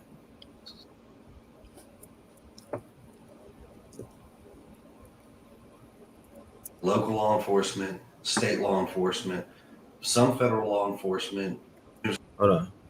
Somewhere. One other question I have is recently Channel 5 in Nashville, they had security footage that showed two flashlights the night he disappeared. Is there anything that you think about this video or? Sure. There goes So, Katie. There's a lot of speculations about that video that are floating on the internet. Okay. And that is exactly what it is. It's speculations. Now, what I can give you an official statement on is TBI Newslink has released a statement from law enforcement, between local law enforcement, state law enforcement, some federal law enforcement, and they have analyzed that video so many times over that everything that everybody is trying to assume is a flashlight, I hate to say this, it's not. As much as we would love it to be one, it's not. I'm not going to go into details as far as where that video is shot from, but I can tell you, as the parents, we have seen the video firsthand from law enforcement. We know exactly where it was taken from, and nothing that is being assumed right now is actually true about that video, unfortunately. How can you but say it is still under investigation. Anything about any other videos or anything like that? Right, right. How does he know? It's still being investigated. And actually, law enforcement said, even about that video, we don't know what we don't know. It could potentially be, what was the words they used, guys? it could be oh my God, hold on. Is this, it could be What we don't know. something to an ongoing investigation. It could be damn it. I don't remember either. I want to say pertinent, but I don't think that's the But right I word. want to say pertinent, but it's It's not. not That's not the pertinent. word. He said, is this? It is could this be the- evidentiary value later. Yeah, Could this hold evidentiary value later? And he said yes. Yes. So why is Chris? And that's a great point you just made, Josh or John. Sorry, God, my mind's fucked right now. You've been running overtime today, with the lives and everything. So I was out in the sun for like 12 hours. Wake up. But yeah, that's a great point you made, though, because how does he know? Because even the sheriff says that it could be of some sort of evidentiary value later. Right. So that video is at this point inconclusive to law enforcement. They haven't drawn any conclusions about it yet to be firm with facts about what is present in that video. Well, I can tell you that the neighbors will not speak on it, and that I believe that they have, because Chief Craddock said, "Where did you get that video?" And because they weren't supposed to give it out, and the owners actually didn't, they gave it to their friend, and they didn't think their friend would ever show it out to anybody. So it was not supposed to get out there, and I believe that they actually signed something to not put it out. What, a non-disclosure? Mm-hmm. Something to that. So he's making a conclusive statement to say nothing here about that video that we've been told right now. So you can't you can't turn oranges into apples or apples into oranges, But later he went on to tell Gray that it was the trash truck and that it was on the next road over beyond their house. Like if you're looking out their front door, there's a road on the other side of the houses across from them.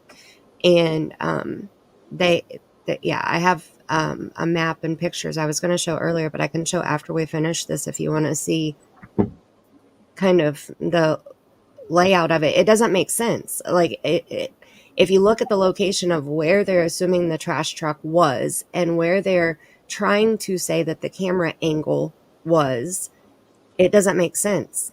It doesn't line up with what we see in the security footage clips. In my opinion, allegedly.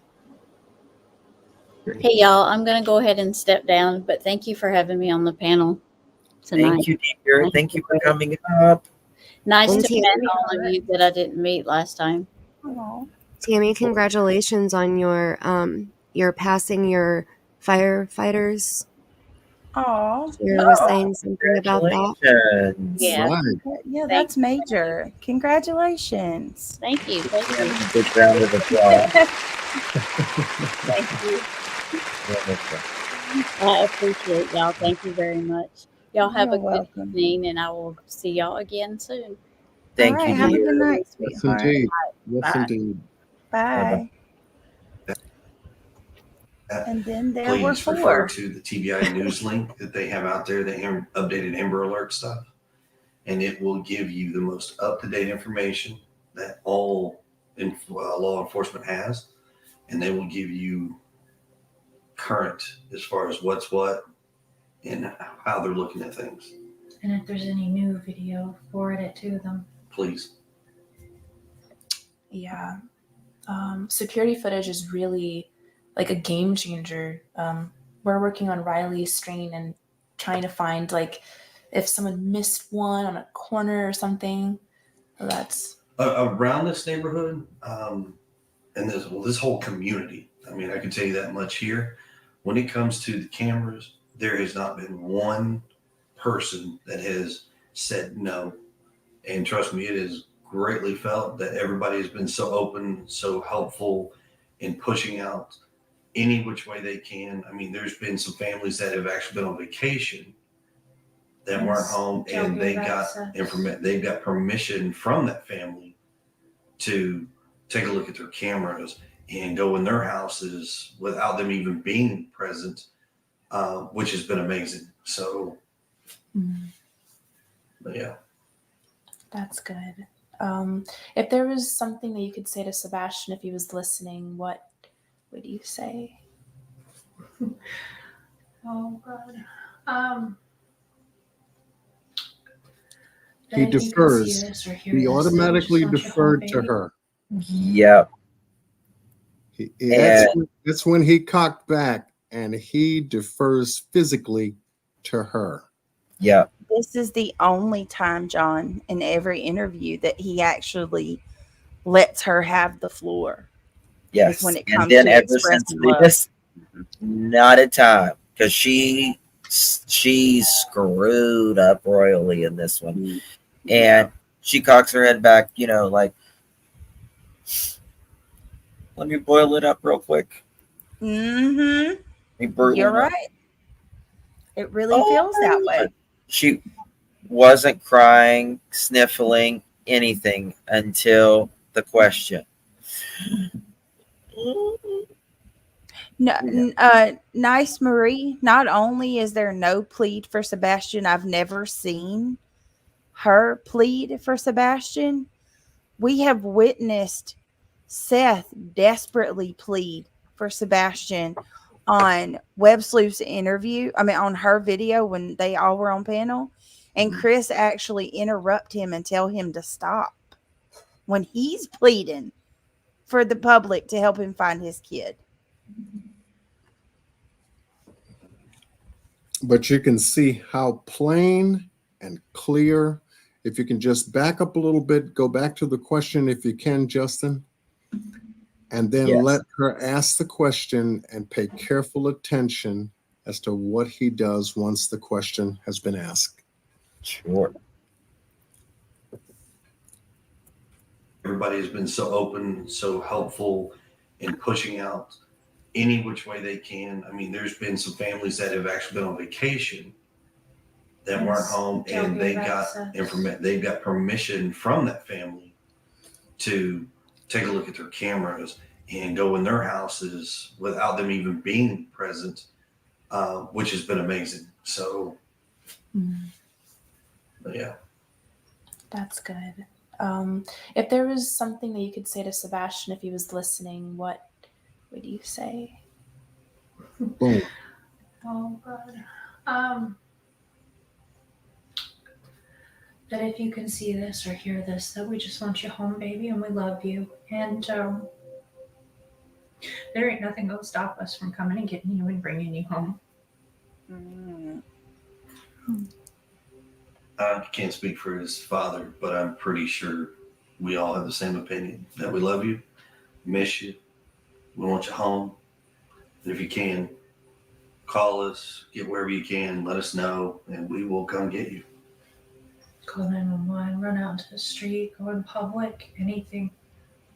The signs that we've been blessed to have family, friends, and even some in the community that have been helping us, but we've been out spreading those as far as we can, even over state lines, trying to get awareness because she says state lines there, and I've heard her say state lines many times, and it just so happens their camper is 10 minutes over state lines. Just an FYI. Yep. Great you know, point. not everybody knows that he's missing, and there's a chance that if someone could see him and not even realize who he is. So we want to get his face out there because we want him home. Surprisingly, even locally, there are some folks that don't even know what's going on, and it's kind of like a shocker. Like, how do you not know? You know, Can I point something out, Justin? It is amazing Really because of course, please. I'm so sorry. No, don't be. I'm probably a mockingbird too. I feel like it, but I think it's important. There's a couple. Who sits in front of the damn missing poster? The whole time they blocked it. And the second thing that I've noticed, and I've said this a lot on my own channel, is the photo on the sign. That picture, and if you look at that picture on the poster behind them, compare it to the poster or the photo it shows in the beginning of this video of his 15-year-old school photo. That picture behind them looks like maybe a 9 to 10-year-old Sebastian. I don't understand why we've got photos of him from when he was younger versus now. That's a good point. Yeah, they don't put his first photos. He's a lot older. Yep. Compared to 12 there. Past couple of weeks, you've got 2 cases. A 15-year-old boy that has vanished without a trace. You've got a 22-year-old, 6'4" or 7" college kid from Missouri who has vanished without a trace. That's a huge significance here. That it's like, wow, how? So It's scary. Yeah. Yeah. And unfortunately, the college kid is from Missouri, I think. Yeah, Missouri. I can only imagine what his family's going through. It's like your worst nightmare come alive. Do you guys receive hate on the internet? Yes, and it's ongoing. It's every single day. People are people, and they have their opinions. Everybody is formulating their idea of what's going on and who's guilty and who's not guilty because they want to know or they feel they need to know. There's a difference. Unfortunately, what I will tell you is that when you're the family in this position and you're working with law enforcement and everything's going the way it goes, people automatically assume this parent or that parent. And in this situation, I can promise you, every single parent has been vetted. Listen, I can't go into details, but I can tell you we have been vetted. Can't go into details, but we have been vetted. And we have been cleared. Oh. Of all possibility of wrongdoing, foul play. There's nothing to that. Now you're speculating. Yep. Now he's speculating. Nobody has been cleared. Not even Seth has been cleared in this, and Seth will tell you that. I want to ask you guys, how many parents, y'all have covered a lot of cases. How many parents have you ever seen go on, and give an interview and talk about how they've been cleared? He has done this. The first interview he did, John, was with Duchess. I think that was 7 days in. Sebastian had been missing 7 days. And that was the one thing he was boasting about on there, too. I want to make it a point that we have been cleared of any wrongdoing. Crystal clear. Yeah. That's the assumption. That's what he's assuming. And that's what law enforcement wants them to believe. They are on the table like everything that they are looking for in terms of evidence. So law enforcement's job is not to tell them, oh, you're all cleared. When the case is resolved and that becomes self-evident, then obviously you are then cleared. Other than that, when you have an active investigation like this, everything is on the table, just like it is for Summer Wells. That's not changed one iota. So that's right. If he believes under the assumption that they're cleared, then that's fine. I mean, he has a right to what?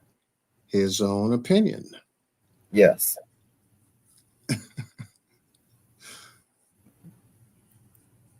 Saying we feel like we've been cleared, perhaps, maybe, but not saying, there is no wrongdoing across the board. There's nothing to that. We've heard all kinds of stories.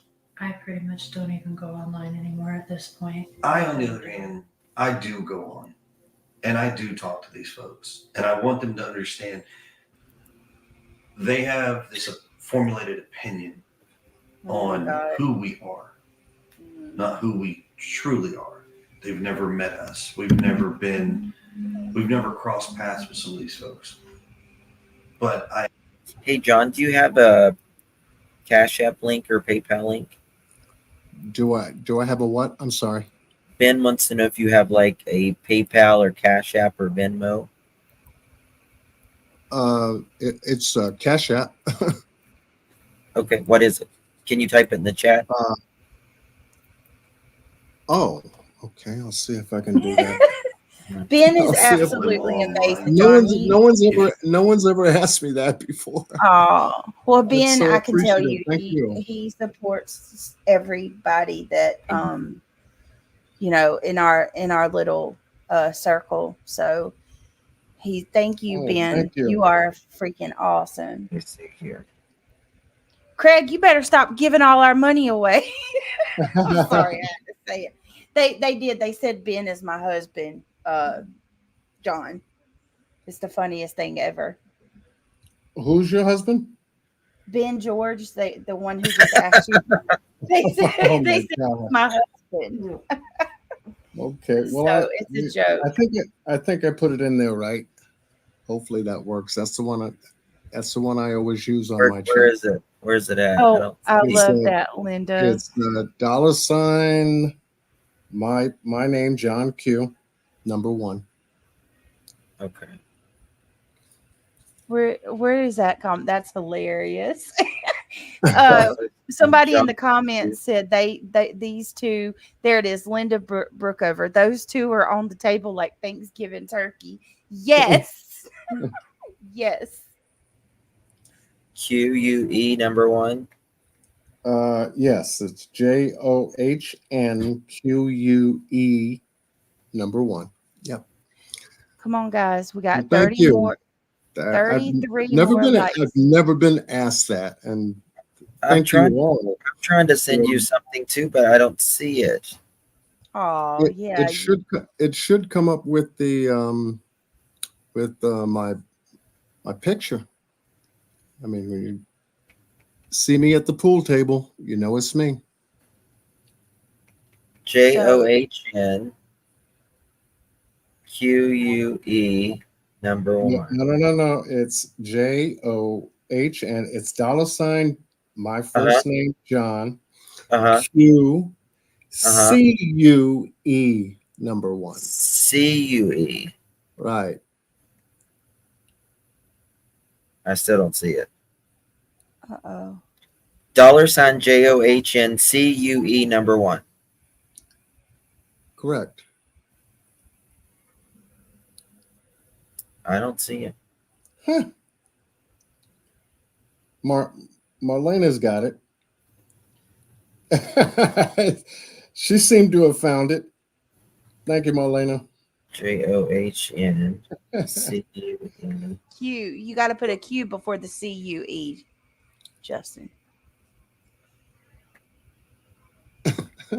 Oh, okay. It's okay.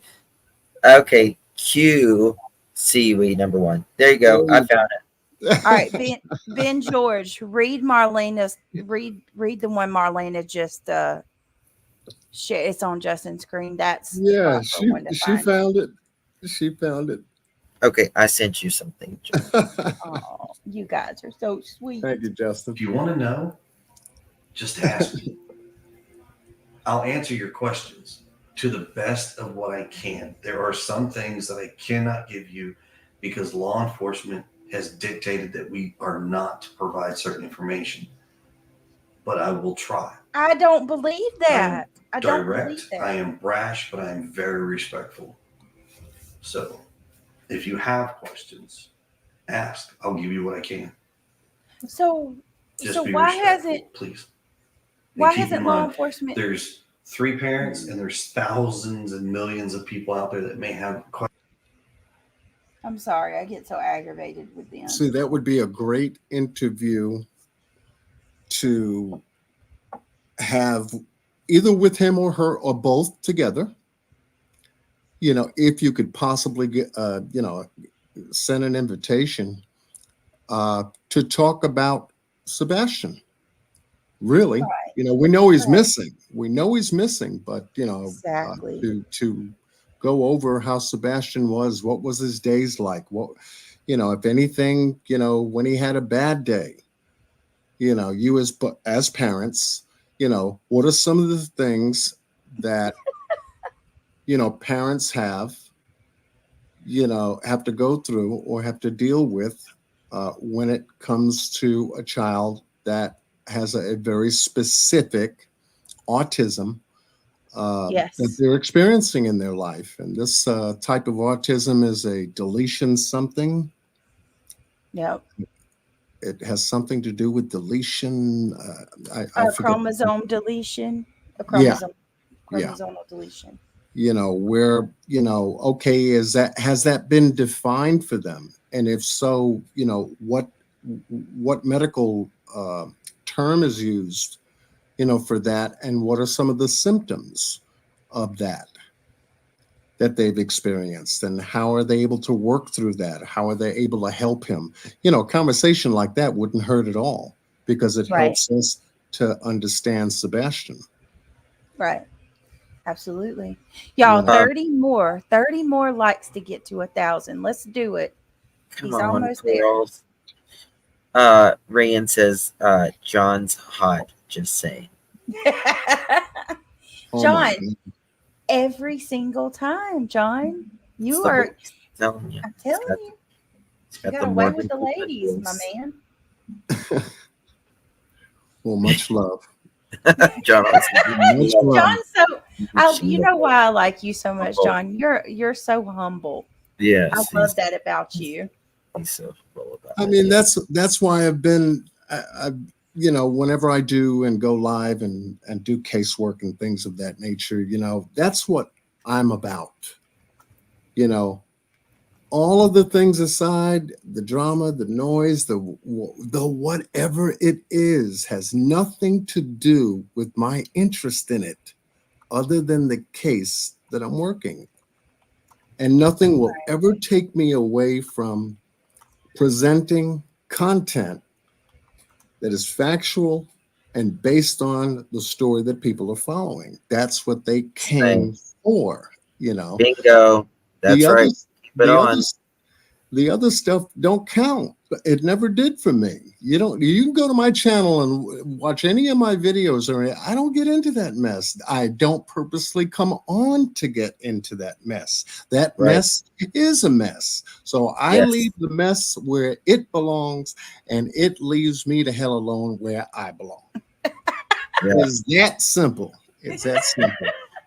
That's right. If you're here for true crime, stay for true crime. Don't get in the BS. Yeah, it's a waste of time to do all that extra stuff. Oh my It's goodness! Absolutely, and it's counterproductive, and it doesn't bunch of constipated people coming after you. Come on, that's it. That's all it is. And if they need a laxative, they don't need to inform you about it, right? Right.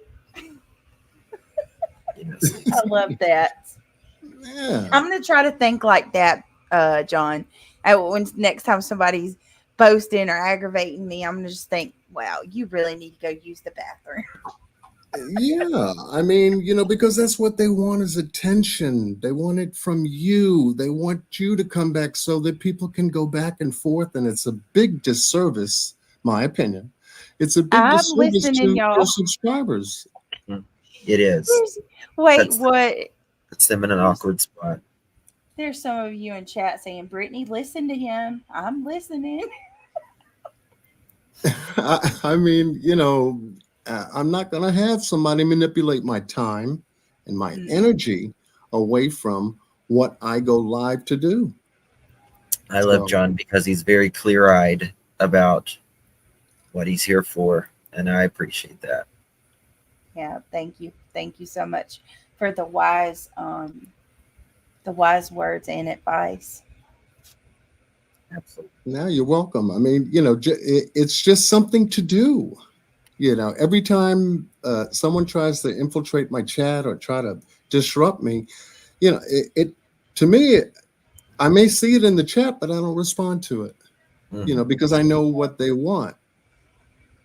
They want to waste my time and have me go longer than I expected to go in a chat with the live, and I just don't take it. I just don't have it. My moderators take care of it. I leave it alone, and I thank them later on for it. That's it.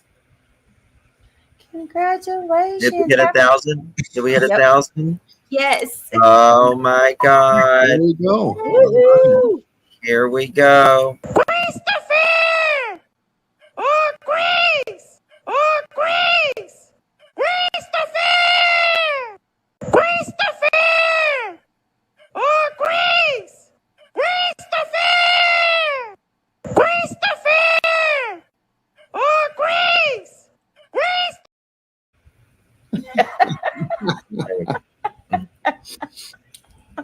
We have a party when we hit 1,000. Happy birthday, Patty. You have someone in chat's birthday. Thank you, Patty's Shirley. Thank you for Happy that. I birthday. appreciate that. We don't step back. 73. Wow, It's so Patty. unproductive. God bless you. Yeah, right? It's Happy so birthday. Happy birthday. Oh, Justin gonna break out with the Maryland. I'll do it before we end. We'll do it before we end. Justin, sound bites are making me and my 5-year-old laugh at 2 a.m. I can't find the Katie chicken again. Oh I'm looking no. for it. If somebody's got it, send it to me, please. The idea that Sebastian was just recently diagnosed with ASD, with autism, is hard to believe. Seth said he did not meet developmental milestones. The doctor would have let them know about this when he was little, in my opinion. I think it's, I mean, and that's another thing, John. He was supposedly recently diagnosed with autism. And when I say recently, I mean in the last 4 to 5 months since he went missing. So that seems highly unlikely. I mean, I don't know. I just Listen, my son was diagnosed at 5 years old, and I can tell you just from my personal experience, they looked at me and was like, Brittany, 5 is a late diagnosis. He's considered a late They say normally it's very common that a child is diagnosed usually by the age of 2 or 3. Yes, and that would seem, again, I'm not a doctor or a nurse or anything, but the chromosome deletion shares many symptoms with the ASD. That sounds about right. Yep. Thank you, Mary. I agree, Crime Cafe. Yeah. And I guess that could be another reason why it didn't stand out to them, the autism. Because my cousin has a chromosome deletion, and she does exhibit a lot of the same symptoms as someone on the spectrum. Yeah, and each person experiences that differently from the next, even though the symptoms could have a similarity, to some degree. It's all by degrees. Sure. All of it is by degrees. It varies. So however Sebastian handled his, as we saw in the video, it made us all smile to know that he's no different than any other child, but each one has their own shine, has their own gift of shining, if you will. Yeah, Tattoo Mama. He was 14 when he was diagnosed. It was his birthday's in December. I think he was diagnosed in like September or something like that. Katie's eyes are focused on the toy crane. on the table. Is she trying to tell us something? Don't know about that. Question. We are trying to get to them. I promise you. How has your guys' life been affected by that? Like, I know it's a broad question, but what's like when you wake up in the morning, what's it just like? Miserable, to be honest with you. Think of it like this. You wake up every morning and your routine is what it is and you know it, right? Now wake up when this happens and you can't figure out what to do.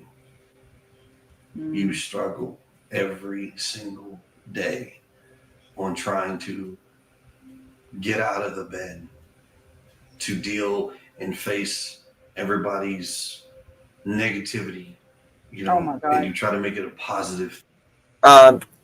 You know what? I would say I would be focusing on trying to find my son, not focus on the negativity. That's what it's always been about. Yep. Always been about. Every one of these interviews, you will see this as you go through it, John. Mm-hmm. It feels like when you watch Chris and Katie, it's more of about public opinion.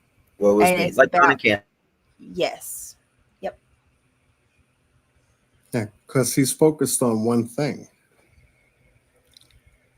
He's focused on his own feelings. Yeah.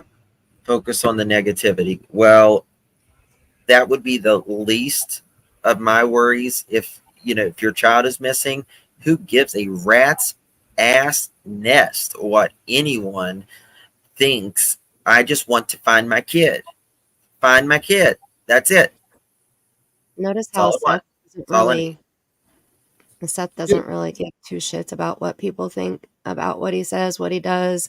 There's always multiple channels reviewing every interview that he does, and he's not there paying attention, worried about it. Whereas Chris seems to be stalking the Facebook comments, and Katie was also responding to Facebook comments there for a little while. I would think that would be, Candace and Dawn did the same thing. That would be the least of my concern, unless somebody says, I saw somebody who looked like Sebastian. Then that would spike my interest. But otherwise, no, that the focus should be, in my opinion, on how can we get flyers passed out to every person in this town, like every person in Hendersonville, every person in the surrounding cities should see Sebastian's face and know his name. I agree. Wasn't there a sighting of him where there was a picture that's floating around, that's floating out there that resembled what Sebastian looked like, and somebody called it in, and I think Seth, the father, the biological father, had went out of state to go and see if this was true or not. Yeah, I drove there too. Yeah. Yeah. And it turned out it was not Sebastian. It was not. Okay. Yeah. Yeah. But you see, that's what a biological father would do. Yeah. Right. And that's my, people keep saying that Seth is showing signs of being a concerned parent of a missing child. Right. And that's definitely another example, perfect example. That's exactly what I would have done. Yeah, Seth me too. Hesitated. Somebody's got a picture of my daughter or my grandson, whatever like that. Hold the phone. I'll be right back. Exactly. Yeah. Watch the smoke from the tires. Exactly. Seth was literally in a jail. How many, doors do you have to enter your badge to go through? How many cameras are you on? It's just not even, but yeah. Thing. Or the fact that my son's still not home. We have a bedroom that's empty that is never normally ever empty, except for when he's with his dad every other weekend. So now we have a child that's missing. I felt like he was about to say something else there. There's no. You and me both. You did too. Okay. Yep. guys know it's not just me. Do I know Works about to Katie's mother? Yes. So Katie's mother is an RSO, and Katie was born into a family that, Mandy, describe it. Can you? Wonderful. Oh boy. Well, okay, so you know how Candace Bly's family has history? Oh yeah. Similar to that. And Katie was raised, wasn't she raised in foster or adoption? She adopted or foster? She had a rough childhood from what we've been able to tell without digging, too far, just, public record stuff that was out there. She's on probation for 99 years. Her parole one. Right. And her stepfather took a life. Yeah. So it wasn't easy. She didn't have an easy childhood at all. And no child should ever have to go through any of that. Absolutely. I feel bad for Katie with her job. I do too. It's awful, period. Once again, the similarities between the Summer Wells case and now this one.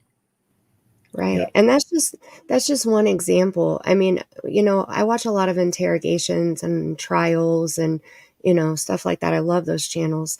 And there's so many, like, even if you listen to like Chris McDonough or Deception Detective, like they talk about, you're not the first guy that has told us this is exact same story. Like, we've heard this before. That's why they have the little quotes. It's some other guy or doesn't look right, or, because when they get a perp in a room, it's similar no matter who the perp is or what the situation is. There's red flags that spike up. And so we know Summerwell's case. We know the West Boys case.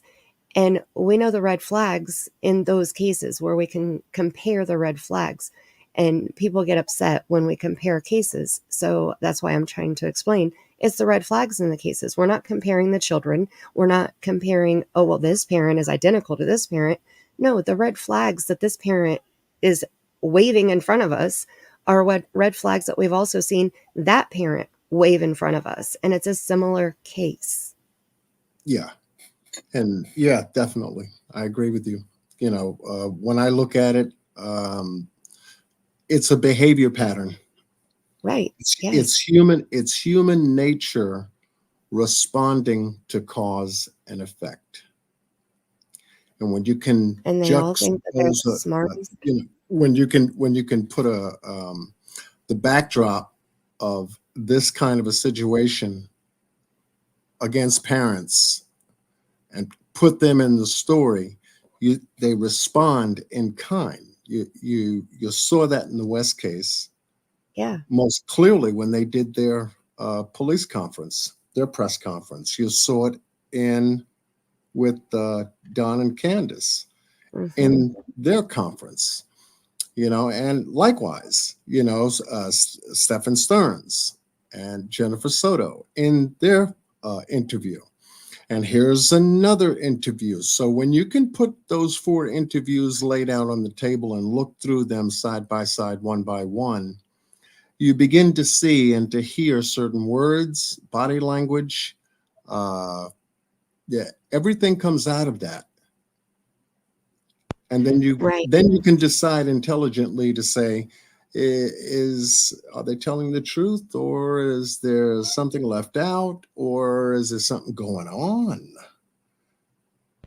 And the time frame that they did their interviews, all those interviews that you just ran through, the time frame that the West parents did their interview was how many days do you remember from when they reported them missing to where they went in front of the news? Was only, what was it, the 20th? The West Boys went missing. They did their interview on the 22nd of Okay, the December 22nd. of December of 2020. Right. Okay, I Mhm. was thinking it was a little bit further out. But Dawn and Candace waited 13 days. You know, like it's not on day 1, it's not on day 2, it's not immediate. And the West parents, they only did 1 interview, and that was it. They shut down from there on. Yeah, Whereas because of what? The behavior, Yeah. that interview gave everyone. Yep. The clenching of the body with the arms and the breathing heavy and the eyes. The story between him and her, and it's the same thing. When we saw Jennifer Soto's interview, Right. and then Stephen hanging in the background and cracking his knuckles, and he's half into the camera, but he's in the room, and you saw the distance between the two, the language of distance that was involved in that. Similar to what we're Little seeing tell sign. now, where Katie doesn't do an interview without Chris right there. Jennifer didn't do an interview without Stefan right there. And the only time that we heard from Candace on her own was when Dawn was in jail. You're kidding me. AZ Lady WS602 said Chris said rambunctious too. Yes. Yes, he He did. said rambunctious. He did. When Sebastian No. doesn't have his medication, he is quite rambunctious. Yes, he did. Red flags, I'm telling you, there's so many red flags. I mean, we can lay out the cases, and I said we need to start writing down all of these red flags, like all of the signs between the cases, and point out that it's the red flags. Like, it's not the individual person or the missing child, it's the red flags that are popping out that are like, okay, this person is exactly saying the exact same thing as this person, and these actions are the same, and this time frame is the same, and there's so many red flags. Yeah. And they trigger, the subconscious. Right.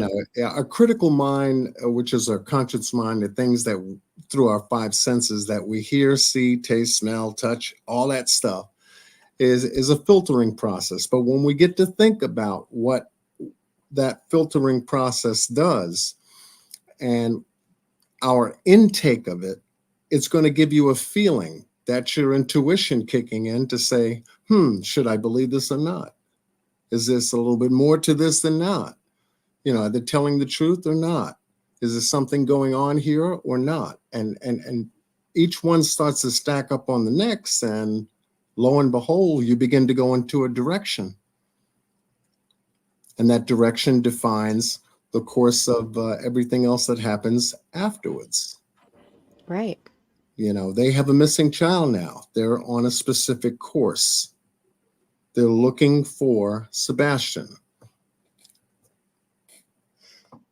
Now we get to see physically, are they looking for Sebastian or not? Right. See? There's been a couple people in chat that have said, so not in this interview, but the news interview that these two did, there are marks on Chris's arms that he blames on playing with the dogs.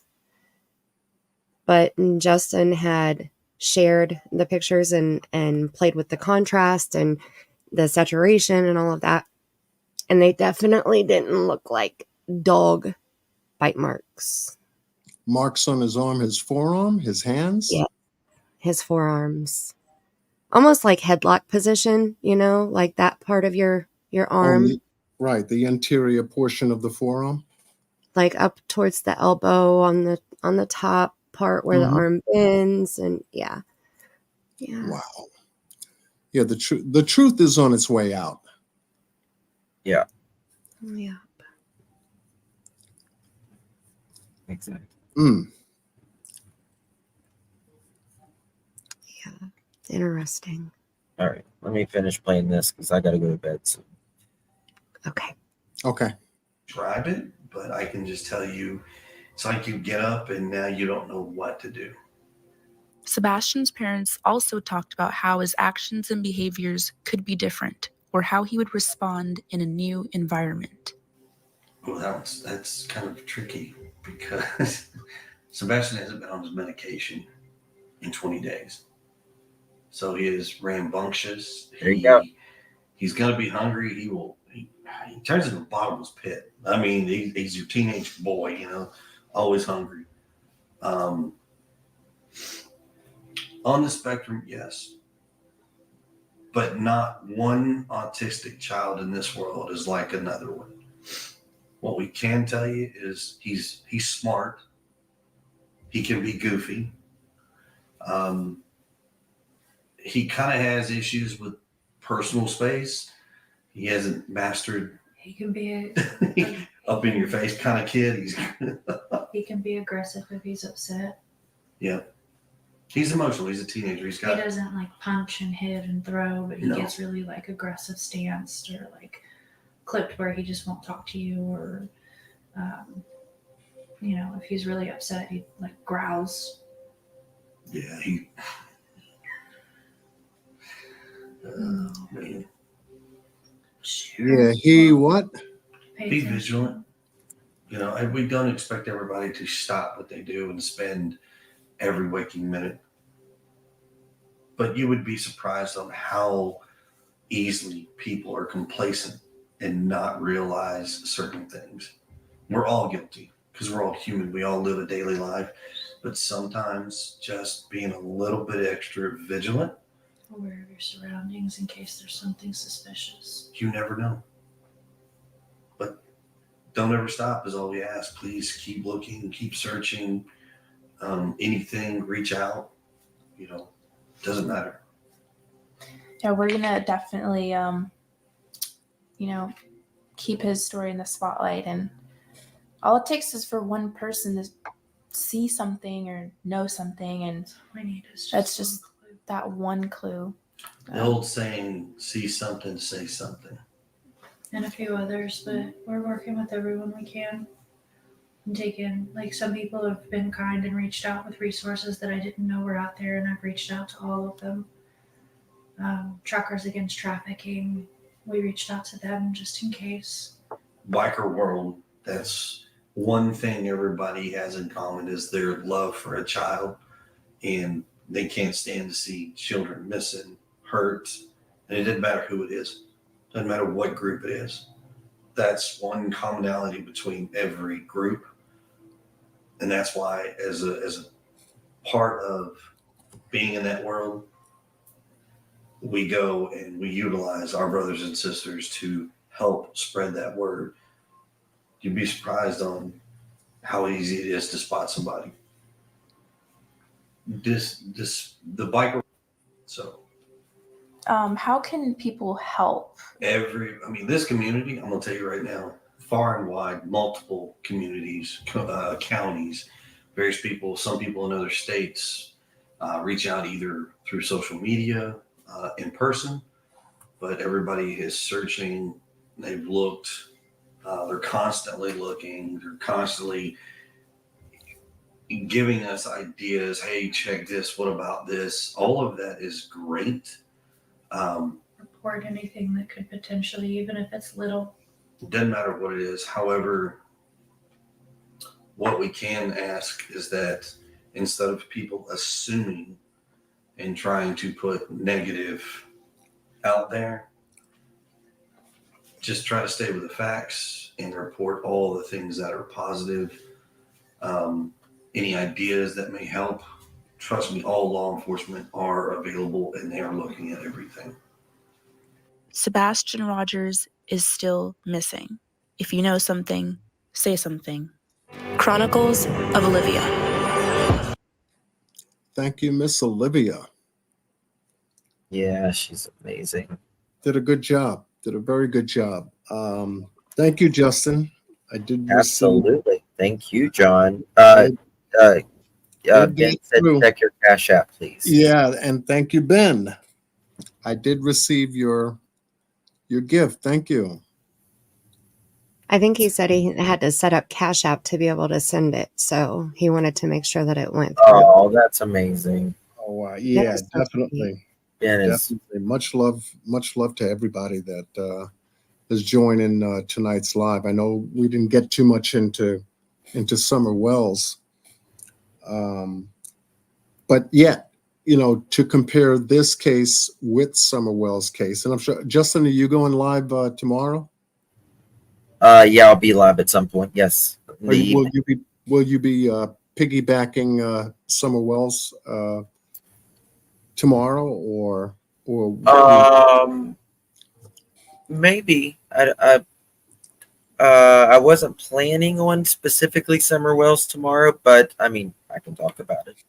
I'm sure that we will on the next panel that we. I mean, John, if you want to do it on your channel, we can set up. You're at 10K now. We have to celebrate. Yeah. You set up the party, and we'll all join.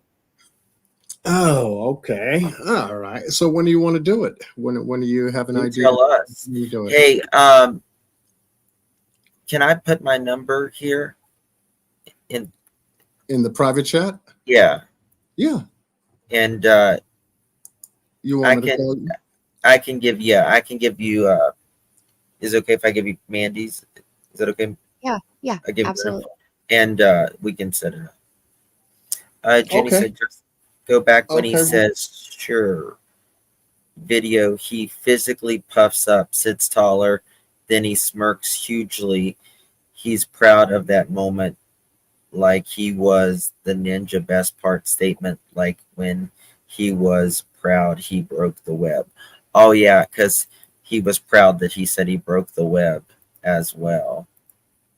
That was very interesting, actually. So I'm locking you into my phone right now, and you Okay. should be getting my number in another 2 seconds. Okay, I got your or I sent you your email, by the way. Oh, okay. And it's got every single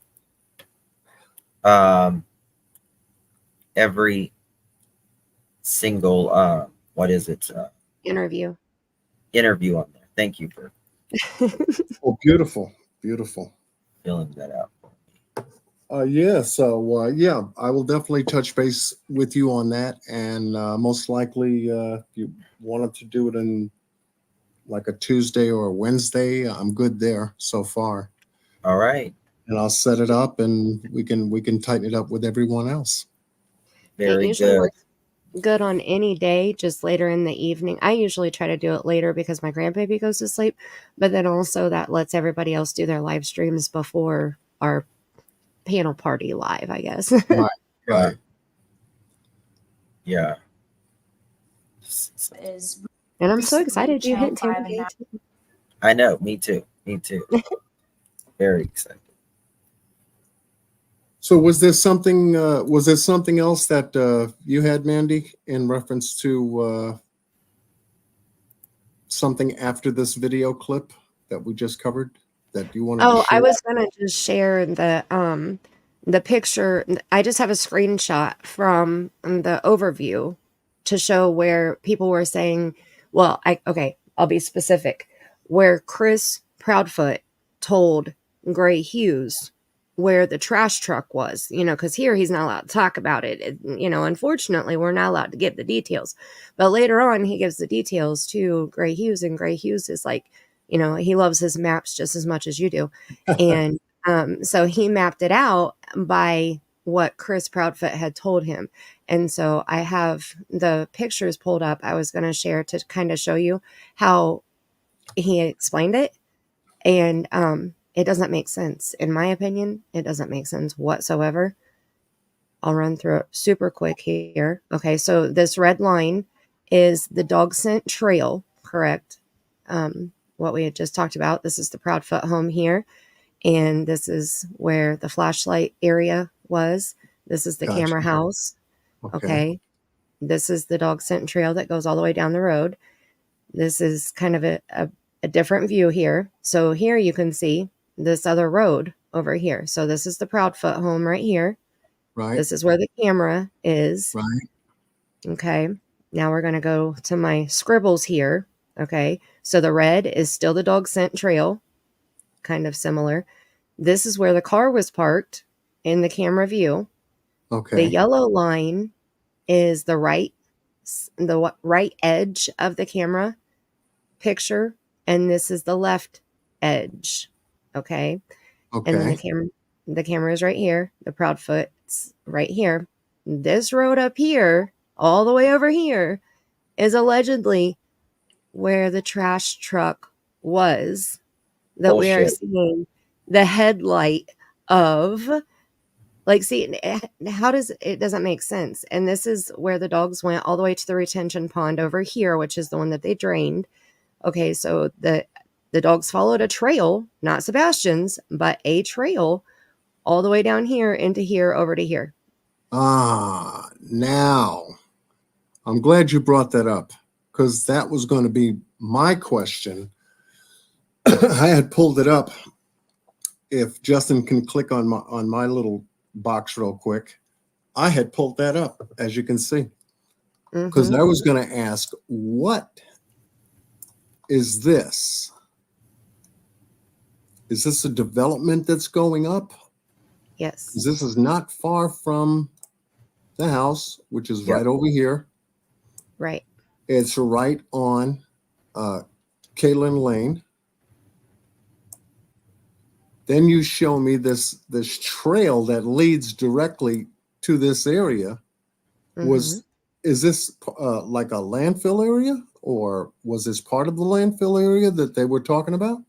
No, it's a new development. It's a new community development. They're building a neighborhood over there. And that's a retention pond that's in that area. And one of the dogs jumped into the water when they were doing the search on day one. And, we don't know what scent the dog was following, but they followed it from the Proudfoot's front door to that retention pond some way, somehow. So yeah, that's the red line there. But my question was about the trash truck. Like, how do you see the trash truck on the next road over through 2 rows of houses at least? And we only saw one light. If it was headlights, we would see multiple. And usually trash trucks, if they're running before it gets daylight, they have other lights on the top or the rear or something. We wouldn't just see one random light that looks like it's right there in the Proudfoot's backyard, basically, So that was where I was going with that.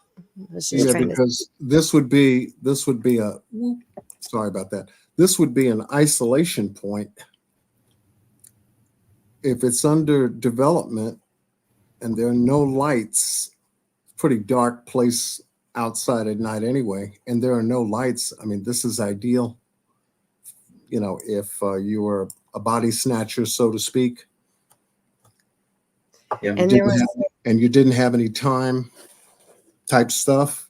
And there was a dumpster over there too, John. There was a dumpster that allegedly the dog hit on. And that's why I was asking Justin when he was reading about the landfill, because it was stated by the neighbor that the landfill location that they went to was in Kentucky. And the reason why they went there is because the construction dumpster, that's where it was taken. Their local trash is taken to a local city that's closer. I can't remember the name of the city. Galveston or something like that. But so my assumption, so this is my assumption, my theory, while you're looking at the retention pond, I don't think that it was a trash truck that we saw on the next road over whatsoever. I think it was a flashlight. I think that they went out of the house. They walked towards that vehicle that was parked on the side of the road. And the trail that we saw, the dog trail, was actually the dogs following a scent that did leave the Proudfoot's house. And they walked towards that car. And then they kept on walking down the road to that retention pond and went to the dumpster, threw evidence away, and washed their hands in that retention pond before returning back to wherever they were going. So I think that's why the dogs hit in the retention pond and hit on the dumpster, but it wasn't Sebastian's trail. But I think it was evidence that had to do with, in my opinion, allegedly. Okay. Well, I'm sure that, they're sorting through that. But it just dawned on me of how close it is to the property line as to where they live in the neighborhood. Now you've got this development here, which I call as an isolation point. Not very many people over here, and Right. people like to do their nasty stuff, isolated. Yeah. But yeah, but I've got my homework, and you got a lot of links. Thank goodness to content creators that have joined us here tonight, Cher, Mark, and Brittany, and Mandy, and Justin, and Tammy. all of you covering this case. Put out the information so that when we do our homework, it won't take us that long. That's right. All Yes, right. thank you. Thank you for the invitation, Justin. As always, it was fun. Thank you so much. And I'm going to go ahead and hop down so you can say your goodbyes. Thank you, John. It was very interesting to hear your thoughts on this as you're catching up and seeing everything. I love a fresh new set of eyes and a fresh new mind that, it's always interesting to hear. It's really nice for someone to not know about this case and get their thoughts, not what they've heard 1,000 times. Yes. What I mean, so I appreciate that. Yes, absolutely. So I'm going to go ahead and hop down so you can say your goodbyes, Justin, and thank you so much. Until next time, I love you bunches. Love you too. Okay, Mandy. Justin, thank you for the invite. This has been an absolute spectacular live. I didn't think I was going to be able to join because I didn't have the link. I said, I wonder if he emailed me the link or something like that. So I had to email Brittany, and did you want me to come on? Or I couldn't get in the chat because it said I had to wait 2 hours or something like that. I had hit it earlier enough to be in the chat, but it didn't take through. And I said, oh man, I'm going to miss an awesome live, Yeah. Well, thank you so much for coming. I put your name in and I was like, I think he'll show up in chat if he's able to join. So yes, well, thank you. Thank you for having me. Much love to the chat. Much love to those that helped me to go over tonight. All of you, most certainly did. We're going to line the next live up on my channel.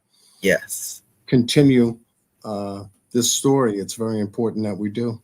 Yes. Thank you so much, John. Really appreciate it. All right. All right, everyone. Thank you so very much. I have to be up at 7 a.m. and it takes me a while to pile all this stuff back off of me. So I got ready just for y'all. Thank you. All right, guys. Really appreciate it. What a tremendous show this was.